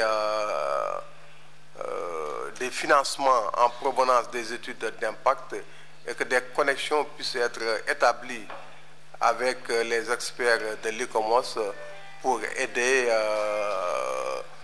à mieux apprécier, à mieux analyser, à mieux préparer les dossiers d'inscription, parce que très nombreux sites sont confrontés à ce type d'études d'impact, mais l'impact c'est malheureusement seulement naturel, alors qu'elle devrait être naturelle et culturelle à la fois. Je pense que nous avons une réflexion à mener à ce niveau-là. Merci. Jury, vous avez la parole, please. Merci, Monsieur le Président. L'Algérie salue les résultats obtenus grâce aux efforts consentis par le Centre du patrimoine mondial, les organes consultatifs et les États partis dans la mise en œuvre du processus en amont, et les résultats sont là avec l'exemple de la Namibie. Toutefois, et au-delà des questions financières dont nous avons bien conscience, nous pensons que ce processus en amont devrait être étendu aux listes indicatives Et nous rejoignons là ce qui vient d'être dit par l'Estonie. Certaines listes indicatives sont établies avec des experts de l'UNESCO lorsque cela est possible, et d'autres pays le font seuls, sans l'assistance des experts. Les pays qui le font avec l'assistance des experts sont assurés que les sites qui sont inscrits sur la liste du patrimoine mondial ont une valeur universelle exceptionnelle. Croient le savoir. Mais au cours du processus donc, de soumission des dossiers, il se pourrait que le pays ne soit pas soutenu pour être aidé dans le processus en amont, dans l'élaboration des dossiers. Lorsque nous arrivons à l'étude du dossier, la valeur universelle exceptionnelle, parfois, est remise en question. Nous voudrions poser la question de la responsabilité de l'expert qui agit aussi bien au niveau des listes indicatives, en dehors du processus, lorsqu'il est requis par l'État partie, et dans le processus en amont, en ce qui concerne uniquement la valeur universelle exceptionnelle qui pourrait être remise en cause. Nous sommes confiants et nous remercions les organes consultatifs pour tout le travail et les efforts qu'ils font dans l'assistance, et notamment en Algérie dans l'assistance qu'ils nous donnent. Mais nous voudrions savoir quelle est la part de responsabilité de l'expert qui décide qu'il y a une valeur universelle exceptionnelle et qui, au niveau du panel d'experts, est remise en question. Peut-être que dans le système proposé du processus en amont, s'il venait à être élargi aux listes indicatives, ce serait peut-être aussi il y a des solutions à apporter. Merci, Monsieur le Président.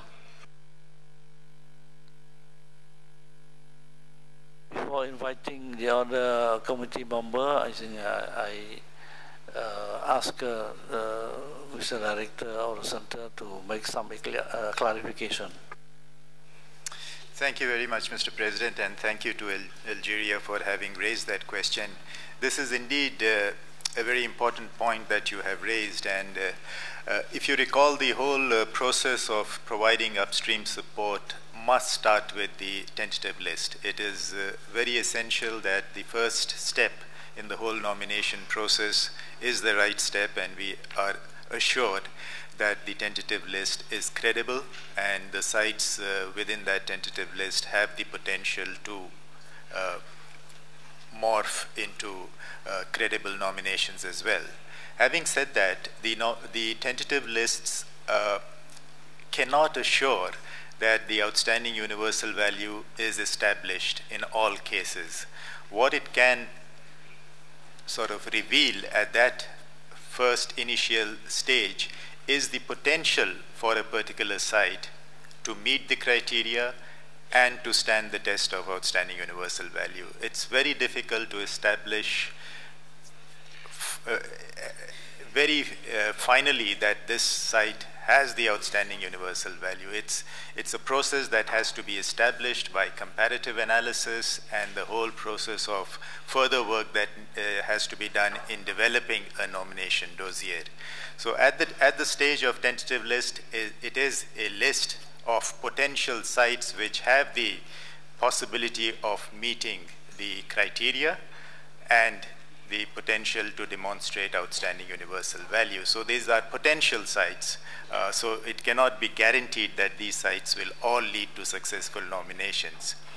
That is the first step. The second step of elaborating nomination dossiers, of course, the intensive engagement process that we have envisaged in this experimental process is not possible in all cases because, again, of resource, time constraints, personnel constraints.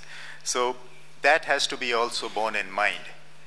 Once the expertise has been made available by the advisory bodies to the concerned state party for reviewing and updating the tentative lists, it then depends on the ability of the advisory body to follow up on the development of nominations.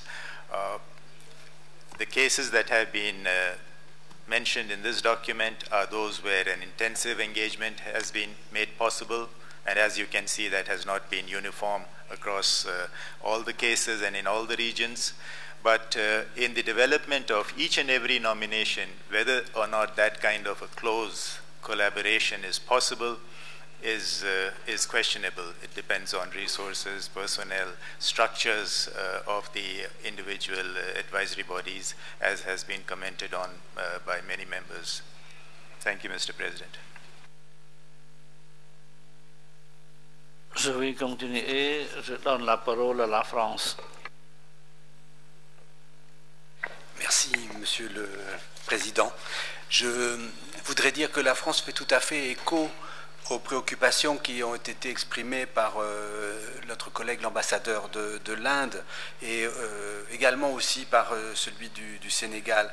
Nous sommes très sensibles, nous soutenons tous ces efforts d'un dialogue, d'un véritable dialogue plus ouvert et plus facile avec les organisations consultatives, même si nous sommes bien conscients des difficultés financières et administratives qui se présentent. Il est vrai quant à l'ICOMOS que la présence de comités nationaux de par le monde devrait être une ressource peut-être plus employée pour justement faciliter ces relations et ces concurrences ou ces convergences d'avis et d'expertise. Souvent, il faudrait pouvoir rechercher un dialogue plus transparent, plus ouvert. Après tout, il s'agit d'évaluer les biens, leurs qualités, et les experts des différents pays devraient pouvoir plus librement aborder entre eux des questions de fond. Et on a parfois l'impression un petit peu de cloison un peu trop étanche, de dialogues qui n'aboutissent pas vraiment, en tout cas, à aller au fond du débat. Voilà, je me borne à ces remarques. Je vous remercie, Monsieur le Président. See, I call on Germany, please. Thank you, Mr. Chair. Sorry. And thank you, Director of the Center, for the clarification on the role of tentative lists in this. And I would like to add 2 comments on this. Indeed, tentative list processes are important in the upstream process, but there is a big difference between what the tentative list is and the nomination is. And in my view, the upstream process advice which can be given to a state party is extremely important, but it's not so important on giving advice on an individual property being included in one of the tentative lists. The advice, in my view, should more relate to the methodology and the processes a state party can establish within its own country to set up a proper tentative list. And the advice could a lot relate to what instruments are out there, such as gap analysis, thematic studies, process-oriented advice, how to best make use of the capacities within one country to be able to set up a well-established tentative list. So I would like to stress again, it's not so much a single expert's advice on one or the other property to be included in a tentative list, but a big step forward to a better capacity building within countries to setting up proper tentative lists. And then, based on this, as it was said before, the comparative analysis and the other steps come up to put a nomination forward. And I think this is important to be beared in mind when we talk about upstream advice on tentative lists. Thank you. Donne la parole à la Suisse, please. Merci, Monsieur le Président.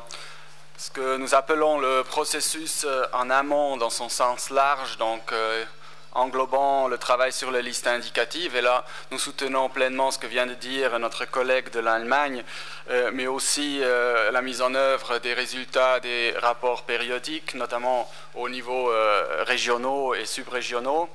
Donc ce processus en amont est un instrument extrêmement important pour augmenter le dialogue, la transparence, comme on en a souvent parlé pendant cette session déjà. Nous pensons aussi que ce processus aide finalement à économiser de l'argent, notamment pour les États parties, parce qu'ils évitent le développement de candidatures coûteuses qui à la fin peut-être n'arrivent pas à être inscrites sur la liste du patrimoine mondial. En revanche, il est clair que un renforcement du processus en amont aura des incidences budgétaires. Et à un moment donné, nous pensons qu'il faut se décider. Si on demande plus d'actions dans ce sens, il faut aussi être d'accord à augmenter les moyens pour le patrimoine mondial. Merci, Monsieur le Président. I give the floor to United Arab Emirates, please.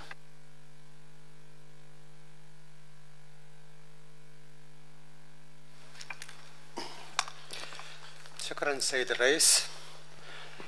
الإمارات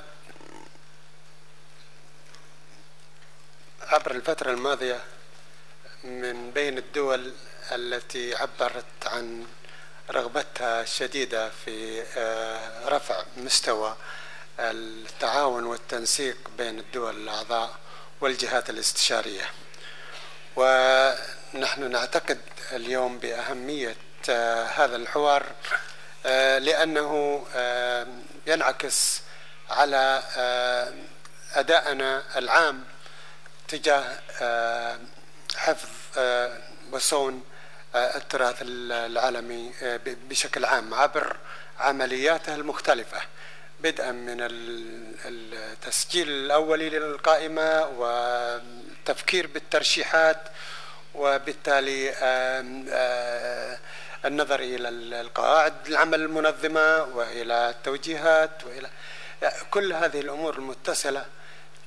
يعني يمكن التعامل معها عبر فترات مختلفة من خلال هذه العلاقة التي يجب أن نحرص على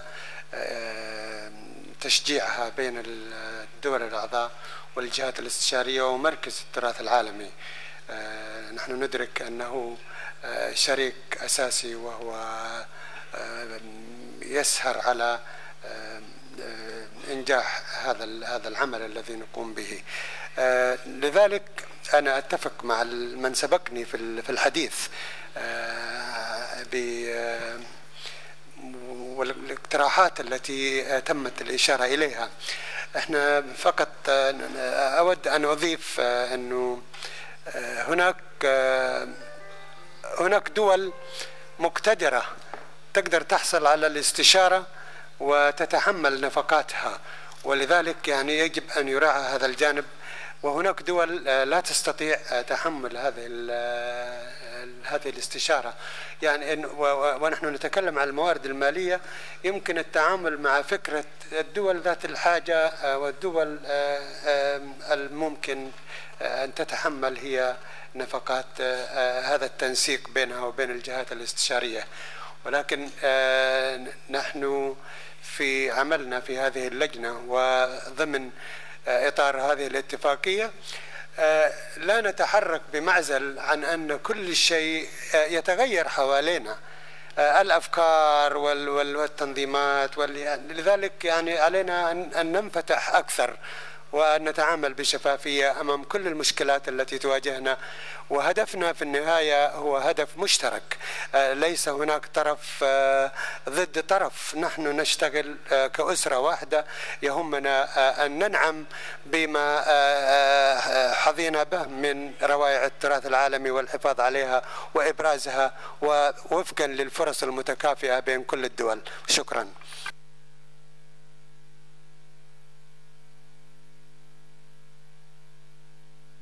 Donne la parole à la Mali, please. Merci, Monsieur le Président. Monsieur le Président, en parlant des processus en amont, je voudrais insister un peu sur le cas des listes indicatives. Et à notre avis, le dialogue doit être instauré, parce qu'en réalité, de quoi est-ce qu'il s'agit? Il s'agit d'une sélection de biens qui dans l'avenir seraient inscrits ou bien proposés sur la liste du patrimoine mondial. Et une des conditions pour que ce bien soit même accepté, il faut que le bien existe d'abord sur la liste indicative. Donc nous pensons que si les organes consultatifs sont initiés avec l'État parti ou bien les États partis dès le début, ça va non seulement empêcher un certain nombre de problèmes, mais aussi faciliter l'inscription du bien dans l'avenir. Donc pour ce faire, nous souhaiterions que vraiment des ressources consistantes soient accordées à ces organes consultatifs-là.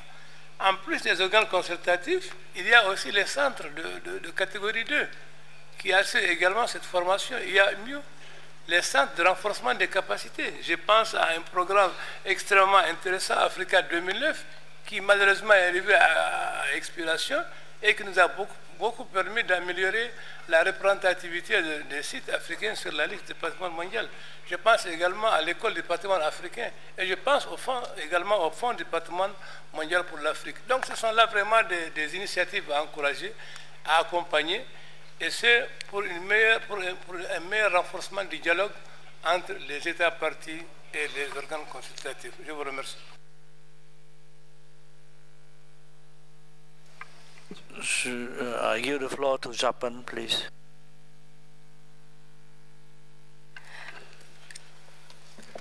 Thank you very much, Mr. Chairperson. We also echo to the all other state parties' comments about how important to think about this upstream process in the broader sense, from the preparation of the tentative list to the nomination, the submission of the nomination files.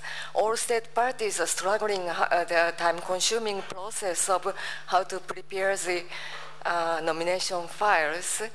And also, we also understand is the constraints of the resources, of the constraints of the advisory bodies. We have started this discussion several years ago at the Phuket meeting on upstream process, and we discussed how to improve the process, how to prepare the tentative list, how to reflect to the global strategy to it, and when can we start the discussion is in advisory bodies and state parties. And we'd like to thank very much to the Secretariat and advisory bodies for the pilot projects. After the reports of the pilot projects, we'd like to go back to think about deeply, how can we improve the process from the old process, nomination files, tentatively, how to prepare the tentative list, how to reflect the global strategies, and to prepare the nomination files, and also the periodic reportings. So that is, but at this moment, simply thanks to the Secretariat for the pilot project, the progress. Thank you very much. I give the floor again to India. Thank you, Chair. First, a statement, just a small statement. I believe the ICOMOS gap analysis has not been updated since 2004. Clearly, that's an area I'd like to be corrected, but that's my impression. Secondly, I come back to the balanced and representative.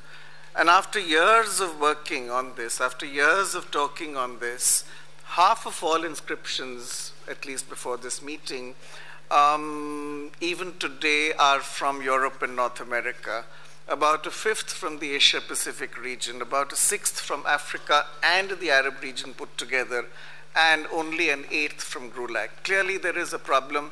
It is not changing. It's probably getting worse. Somewhere it also has to deal with concepts.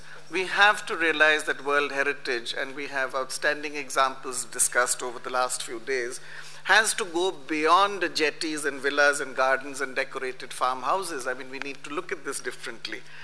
ICOMOS, if you're not able to handle this, I mean, do we need to look at the great centers of learning and heritage across the world, in the Arab world, in Singapore, in Japan, and elsewhere?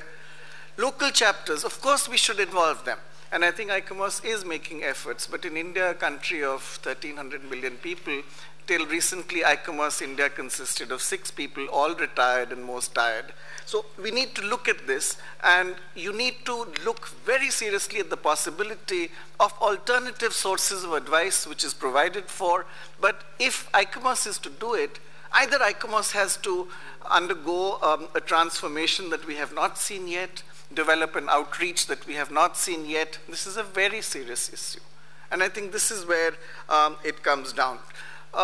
we also need to look at a greater role for UNESCO field offices, meaning if they are not trained, the World Heritage Center could look at this, could train them, but they are a less expensive source. You don't need to fly people from all over, and I think the World Heritage Center is capable of doing it. In many cases, it has done it. Thank you, Chair.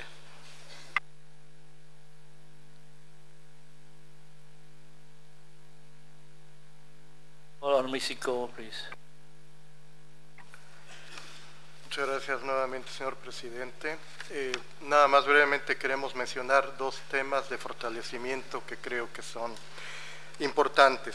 Como lo han mencionado los distinguidos delegados de los Emiratos Árabes, de Malí y ahorita de la India, el tema del fortalecimiento de capacidades técnicas es importante. Nosotros lo hemos estado mencionando también a lo largo de otras sesiones del comité, de aprovechar a los técnicos que ya han sido capacitados y seguir promoviendo la capacitación de nuevos técnicos expertos en ellos, pero que los organismos asesores también los tomen en cuenta. De nada servirá que se esté formando a gente para que trabajen meramente en sus sitios y no haya una colaboración más puntual con los organismos asesores.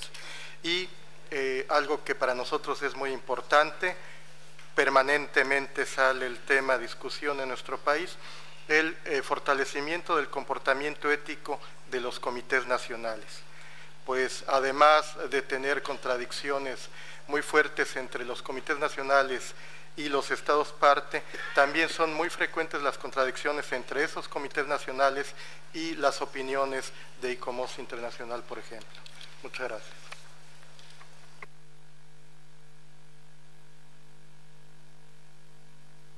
Donne la parole à la Sénégal, please. Merci, Monsieur le Président. Bon, je n'aurais pas souhaité parler à nouveau, mais il y a un certain nombre de questions qui me paraissent importantes. Je pense que les organisations consultatives ont un rôle extrêmement important qui est souligné, mais il faudrait peut-être qu'on fasse attention à ce qu'il n'y ait pas de confusion du juge-arbitre dans le processus en amont. Je pense qu'il faut beaucoup d'indépendance et de distanciation par rapport à cela pour que les organisations consultatives ne considèrent pas certains dossiers comme étant les leurs. Revenant sur les listes indicatives, je pense que là aussi, la question, il ne faut pas trop accabler les organisations, c'est des questions locales. C'est des questions presque nationales, je dirais. Et je pense que les États doivent être en mesure de préparer des listes indicatives crédibles. Cela repose sur plusieurs critères, dont des inventaires. La plupart de nos pays, quand je prends l'Afrique, n'ont pas des inventaires complets. On ne connaît même pas la nature et la valeur des patrimoines que nous avons. Et ça, c'est un travail, c'est un exercice interne qu'on doit faire. Cela doit, à mon avis, reposer non pas sur ce qu'on appelle assez familièrement renforcement des capacités, mais sur une véritable capacitation. On ne peut pas renforcer des capacités là où elles n'existent pas. C'est-à-dire on ne peut pas prendre une personne, l'amener dans un centre, elle fait un stage pendant 3 mois, on dit que vous êtes devenu un spécialiste du patrimoine. Non, vous n'êtes devenu spécialiste de rien du tout. Je pense qu'il est important dans nos systèmes, notamment au niveau des universités, de faire de telle sorte que de véritables curricula consacrés aux questions de patrimoine puissent se développer. C'est d'ailleurs déjà en cours dans de nombreuses institutions universitaires. À mon avis, c'est cela qu'il faut renforcer. Les organismes subsidiaires qu'on crée sur la base de projets à gauche et à droite peuvent être intéressants, mais ils ne peuvent pas résoudre les questions structurelles. Si on veut que la baisse drastique constatée au niveau de la représentation baisse, il faudrait faire de telle sorte qu'au niveau structurel, qu'on règle les questions, notamment au niveau des universités, des centres de recherche, qui font fournir des cadres sur une très longue durée et faire de telle sorte que des études complètes puissent être consacrées à chaque bien. Cela me paraît important, ce n'est pas une question simple. On ne peut pas résoudre ça d'un coup de baguette magique. Les organisations consultatives font ce qu'elles peuvent, mais je pense qu'elles devraient aider un peu plus à la capacitation en intervenant dans les curricula universitaires pour faire de telle sorte qu'on crée des masses critiques de personnes capables de prendre en charge les questions de patrimoine, qu'ils soient naturels ou culturels. Sinon, on va pousser, mais on aura des difficultés toujours à la fin. Merci. Thank you. I give the floor to Qatar, please. شكرا سيد الرئيس. على كل حال لا يختلف أحد هنا في القاعة على أهمية الجهات الاستشارية للجنة التراث العالمي، ولكن كما ذكر سفير الهند هناك بعض الأمور التي ربما بحاجة إلى دراسة وإعادة نظر. مثلا يعني العدد أو تقريبا عدم وجود خبراء في بعض الجهات الاستشارية من مثلا الدول العربية، وهذه مشكلة. وهنا سؤال يطرح: هل يمكن يعني لأن يكون عدد المواقع المسجلة على لائحة التراث العالمي من الدول العربية بهذا الحجم القليل، بينما هذه منطقة كانت مهدا للحضارات؟ فقط على سبيل المثال نذكر العراق التي كانت يعني ولا زالت يعني بها العديد والعديد من المواقع التي يمكن أن تسجل وبكل جدارة على لائحة التراث. هناك أيضا مشكلة في طريقة دراسة المواقع الأثرية، وهنا نرجع أيضا لعدم وجود خبراء من المناطق المعنية. فعندما نرسل خبير من منطقة ما من قارة ما إلى قارة أخرى ربما ليس لديه نفس الحس لكي يتفاعل أو يصل لتحليل يناسب الموقع الذي هو بصدد دراسته. فكما ذكرنا عمل الجهات الاستشارية مهم، ولكن هناك حاجة للمزيد من العمل لتطوير القدرات ولنصل إلى نتائج يعني تكون مرضية بقدر ما، حتى لا ندخل في نقاشات كما مثلا حصل بالأمس. تكون نقاشاتنا مصبة أكثر في يعني قائمة على تقارير نحن مقتنعون بأنها عملت بشكل جيد. شكرا سيد الرئيس.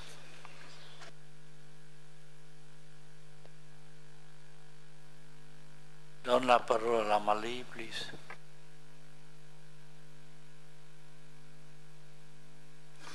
Merci, Monsieur le Président. Je crois qu'on a dit beaucoup de choses. La représentativité, l'équilibre, on parle de quantité, de qualité. Mais il y a un problème dont on ne parle pas suffisamment, surtout en ce qui concerne le pays en développement, c'est la notion même de patrimoine mondial. Quelle perception? Il faut travailler énormément sur ce point-là, parce que même les décideurs ne comprennent pas ce que c'est. Ce n'est pas un problème de capacitation seulement, il y a un problème de renforcement des capacités. Nos services, nos institutions, les directions chargées du patrimoine, pas seulement culturel, naturel, c'est pas rare de voir un agent des eaux et forêts, un ingénieur des eaux et forêts, qui, quand vous lui parlez des valeurs universelles exceptionnelles, il ne comprend rien du tout. Et je pense que l'ICROM peut, dans ce sens-là, avec les institutions de nos États, travailler sur le renforcement des capacités des gestionnaires. C'est extrêmement important. Nous sommes confrontés à ce problème parce que nos États même perçoivent très mal ce que c'est. Notre ministre a quitté l'autre jour. Il était étonné, impressionné par tout ce qui s'est fait ici, autour du patrimoine, parce que au sein de nos gouvernements, c'est une notion qui peut-être relayée au second plan. On dit que c'est l'affaire de l'UNESCO. Donc je pense qu'il y a un travail au niveau des États, au niveau des régions, des États, ce n'est pas seulement les organisations consultatives. Elles font beaucoup de choses. Elles font beaucoup de choses dans la limite des moyens, de ce qu'elles peuvent faire. Mais je crois qu'on doit travailler à l'information, la sensibilisation au niveau des décideurs dans certains pays. Merci.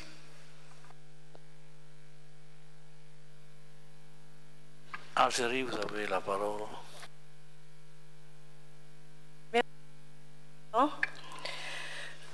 C'est un débat essentiel dans la Convention. La question de la transparence doit être organisée.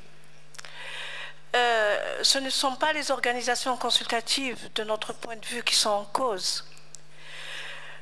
La Convention nous demande et dicte qu'il y a deux organisations consultatives, l'UCN et l'ICOMOS. Et donc c'est sur la base de la Convention qu'on fait appel à ces organes et qu'on soumet tous les dossiers à ces organes consultatifs. Mais l'ICOMOS et l'UICN, qui sont des ONG bien sûr, sont organisés d'une certaine manière, librement bien entendu, et qui nécessitent la mise en place dans chaque pays de comités nationaux. De comités nationaux qui seraient le réservoir d'experts du pays ou de la région pour connaître des dossiers qui sont soumis à l'ICOMOS. Or, et nous le savons tous, beaucoup de pays n'ont pas de comités nationaux où ces experts où il pourrait y avoir une liste d'experts auxquels les bureaux régionaux pourraient faire appel. Mais ceci est l'organisation de l'ICOMOS. Nous ne pouvons pas nous interférer dans ces questions. Mais il y a une réalité.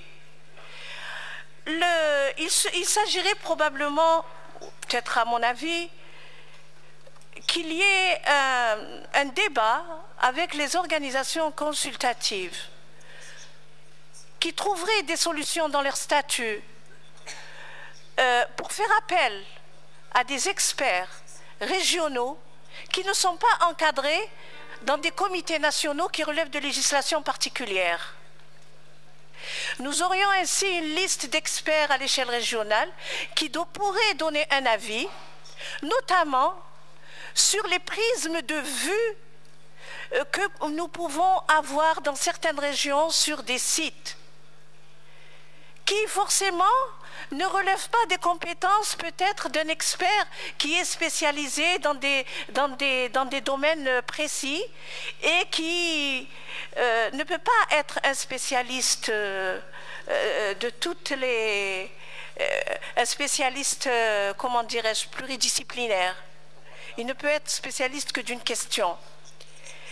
Donc, c'est sûr, c'est par la suite ce que vient de dire le délégué du Mexique est aussi vrai.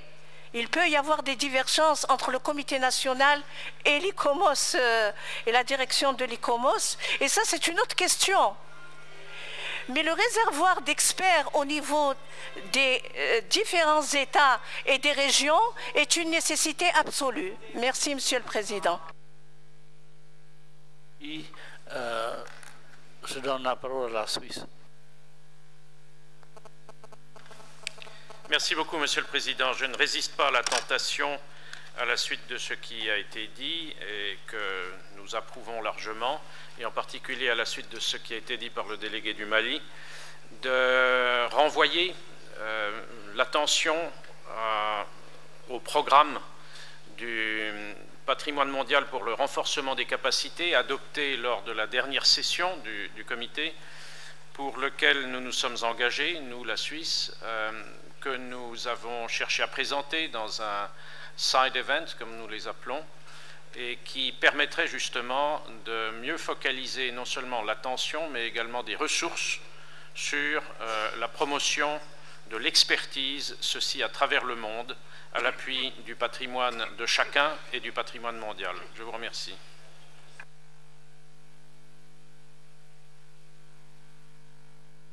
Now I turn to ICOMOS and ICROM. ICOMOS first.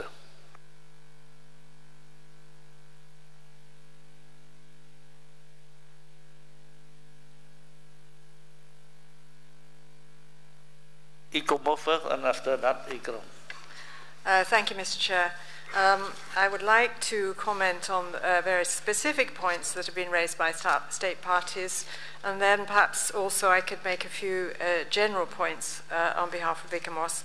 First of all, on the specific points, there were comments made on two of the pilot projects. One was the Maldives, and the second one was Fray Bentos. On the Maldives, I can say that ICOMOS, like the state party, was very concerned at the lack of dialogue. And I think this has been the result of a sort of bit of a misunderstanding about what the upstream processes were all about within the state party. And they thought they were following quite well the recommendations of the International Assistance Panel, but we have now opened up a dialogue with the state party and explained precisely how we can help. And indeed, things are now moving forward in a very positive way, and there will be an advisory mission to help them move forward to the next stage of the process. But I think this does highlight a lack of understanding more generally about how the pilot projects work, and indeed how this emerging upstream process can work with engagement between the advisory bodies and the state parties. So we're all learning as these things move forward.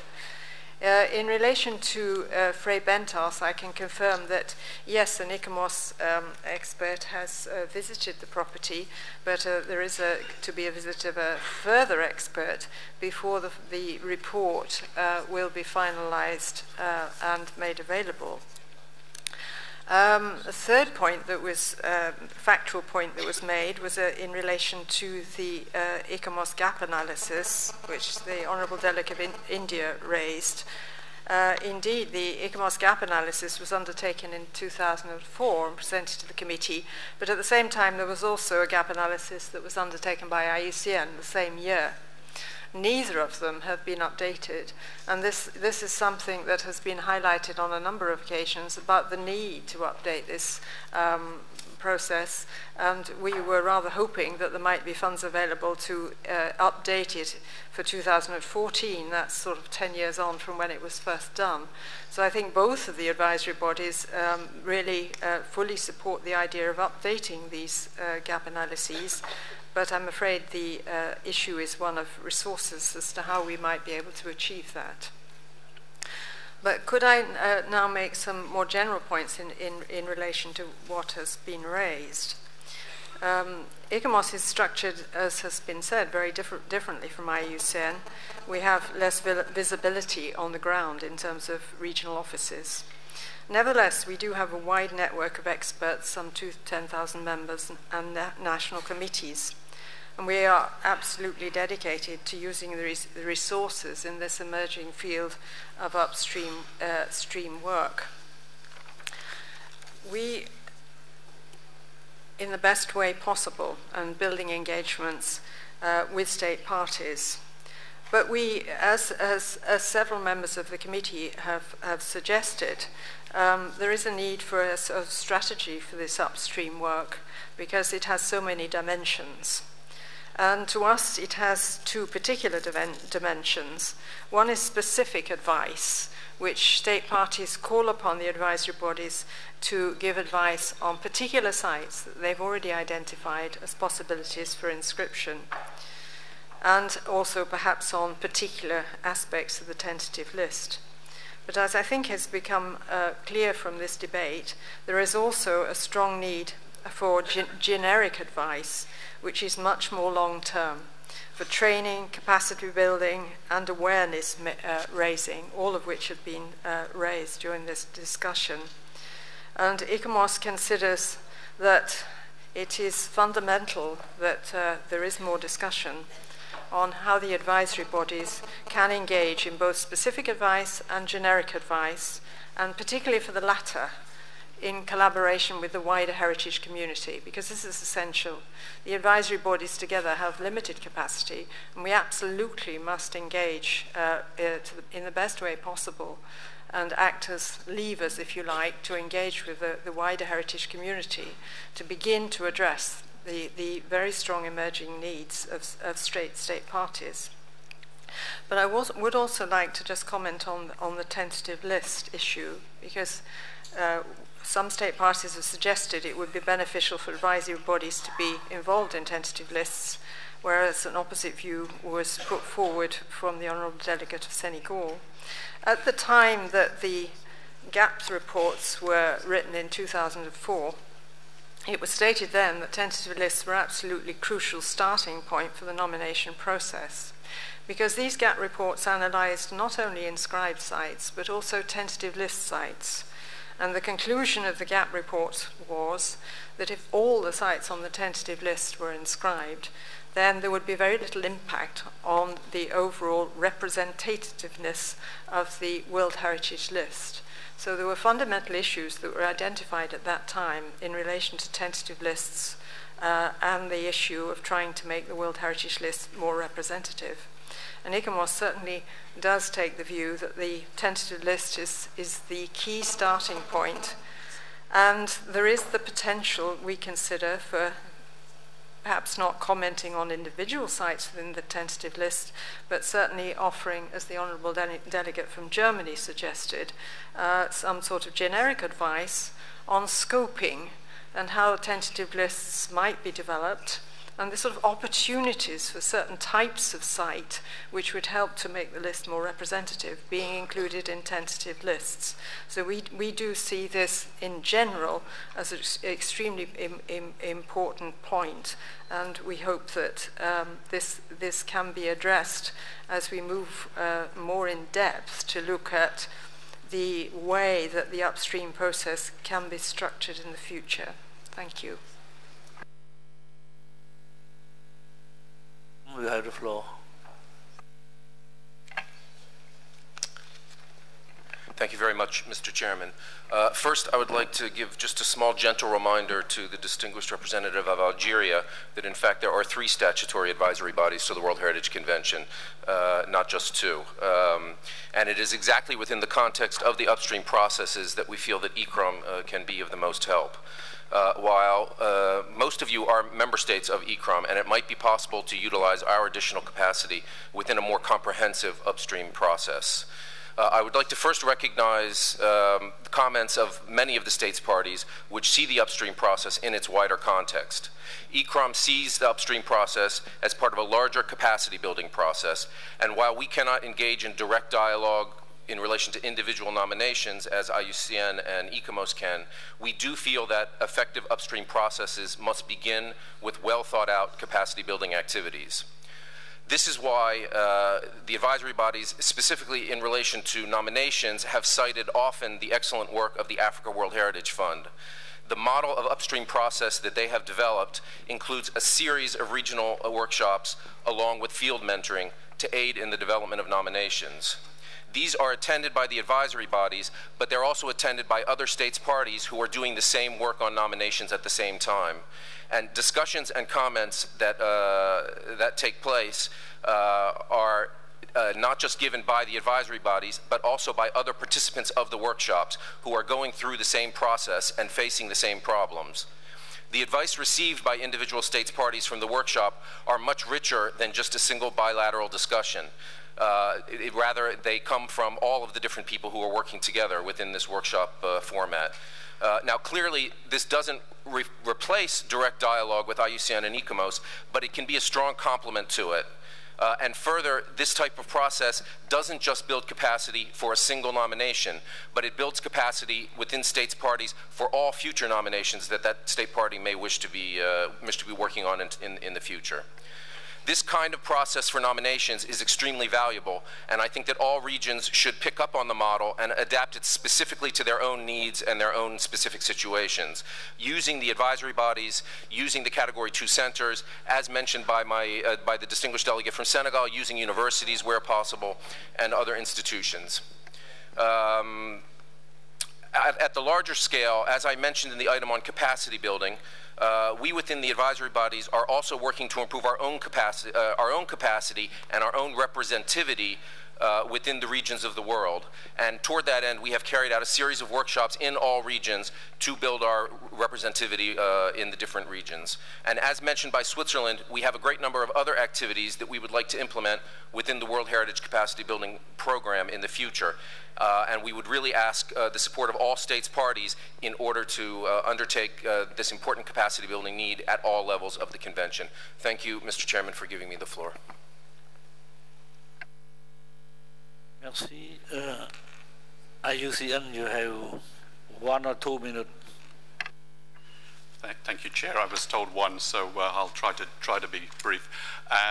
Firstly, I think, in fact, I'd like to endorse the intervention that Ikram just made, which covered some of the points I wanted to emphasize about successful models with the African World Heritage Fund, and that this should be part of a capacity building process.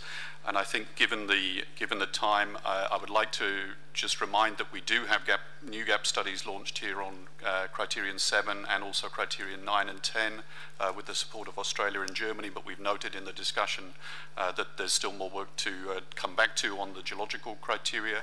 But primarily, I think I would like to really endorse the number of recommendations that said beyond these specific pilot studies, it's time to re-engage in the broader reflection about where this leaves us and how we can move forward into a larger process to mainstream the culture of the upstream process into our work.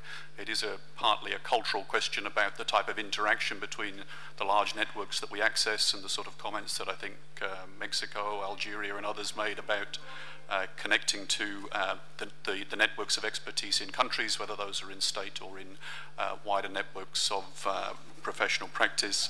And my last comment is we need to do this in a way which engages with the question of equity, because we do need to make sure that in offering upstream processes that we don't create a system that has more access for those states parties with means than those states parties that have less means. So we need to make sure that this does engage in the need to produce a balanced and representative World Heritage List. Thank you, Chair.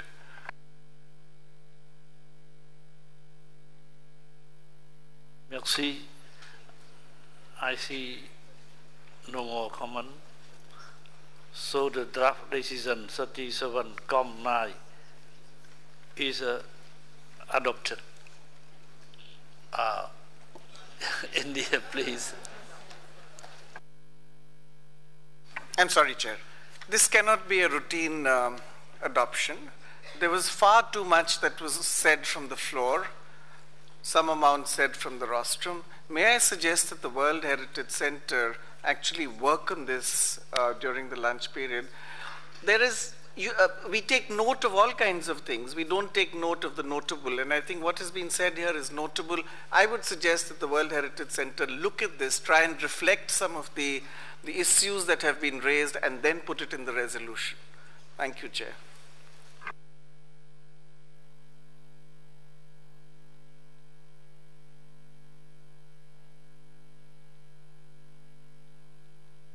I think if we can make things a little bit more simple and clearer, I suggest that the committee member who took the floor can sum up the idea. You see, that means request for amendment sent to the, I think, rapporteur, that they can work quicker and more efficiently. Thank you, Chair. There was a message from the floor, and I presume the World Heritage Center got it. It's an important message, and it would not be, let me say, a good thing not to hear that message. This could go into your oral report, and this could be placed there, but the message is much too important. The decisions, there are a plethora of decisions. At St. Petersburg, there were 300 of them. But I think this is very important. Maybe the World Heritage Center can give you something which could form a part of the Chairman's report. Thank you, Chair. This is only the different idea on how to work. Now I fully agree that the report should reflect, you see, the different idea, different view expressed, I think, in our session. But how to reflect this So one idea is to receive the succession, written succession, and another one is the center have to sum up everything, you see, and write down. So now I like to ask the committee, who is willing to send, I think who is in favor of sending the written succession from different speakers. So, and another option is the center has to arrive by itself, you see, to reflect every idea. But I think it is clearer that if I think the speaker himself, you see, can write down very short idea that he wants to be reflected in the report. Yes. So if we objection to this idea or no exemption, if no exemption to the idea, Mali, please. La Mali, please. Merci, Monsieur le Président. Je crois que la suggestion faite par l'Inde que le centre fasse une synthèse me paraît raisonnable parce qu'il faut qu'on évite ce qui est arrivé hier. C'est-à-dire que les gens envoient le truc, après on va discuter. Non, ça, moi, je ne suis pas d'accord avec ça. Que le centre fasse une synthèse. S'il y a quelque chose d'important qui manque, on peut le suggérer. Sinon, on va passer encore 1 heure de temps à discuter de ce qui a été envoyé. Merci.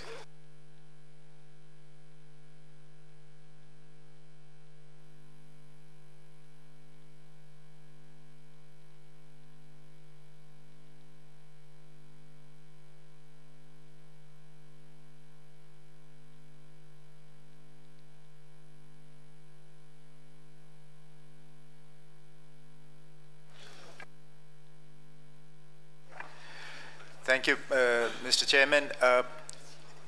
If I understand well the proposals that have been made, there is no doubt that we will reflect all this discussion that has taken place in the summary record of the discussion. So the report of the session will contain each and every intervention and suggestion that has been made.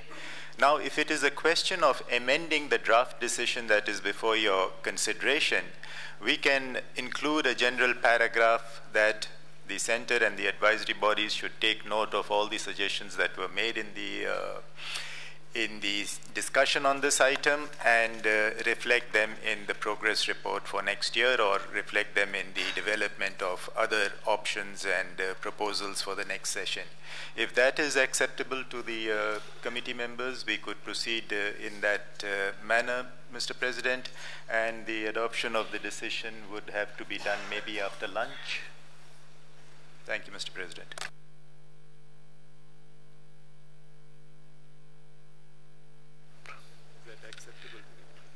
Is it acceptable to the committee? Okay. So we adopt the document. So after lunch we will have the additional text. Announcements.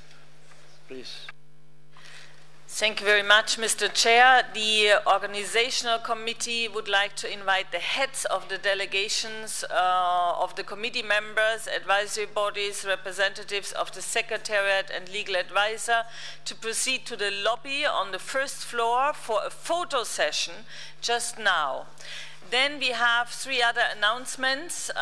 First of all, there is the Human Evolution meeting, which takes place from 1 o'clock to 2:30 in the Champay room.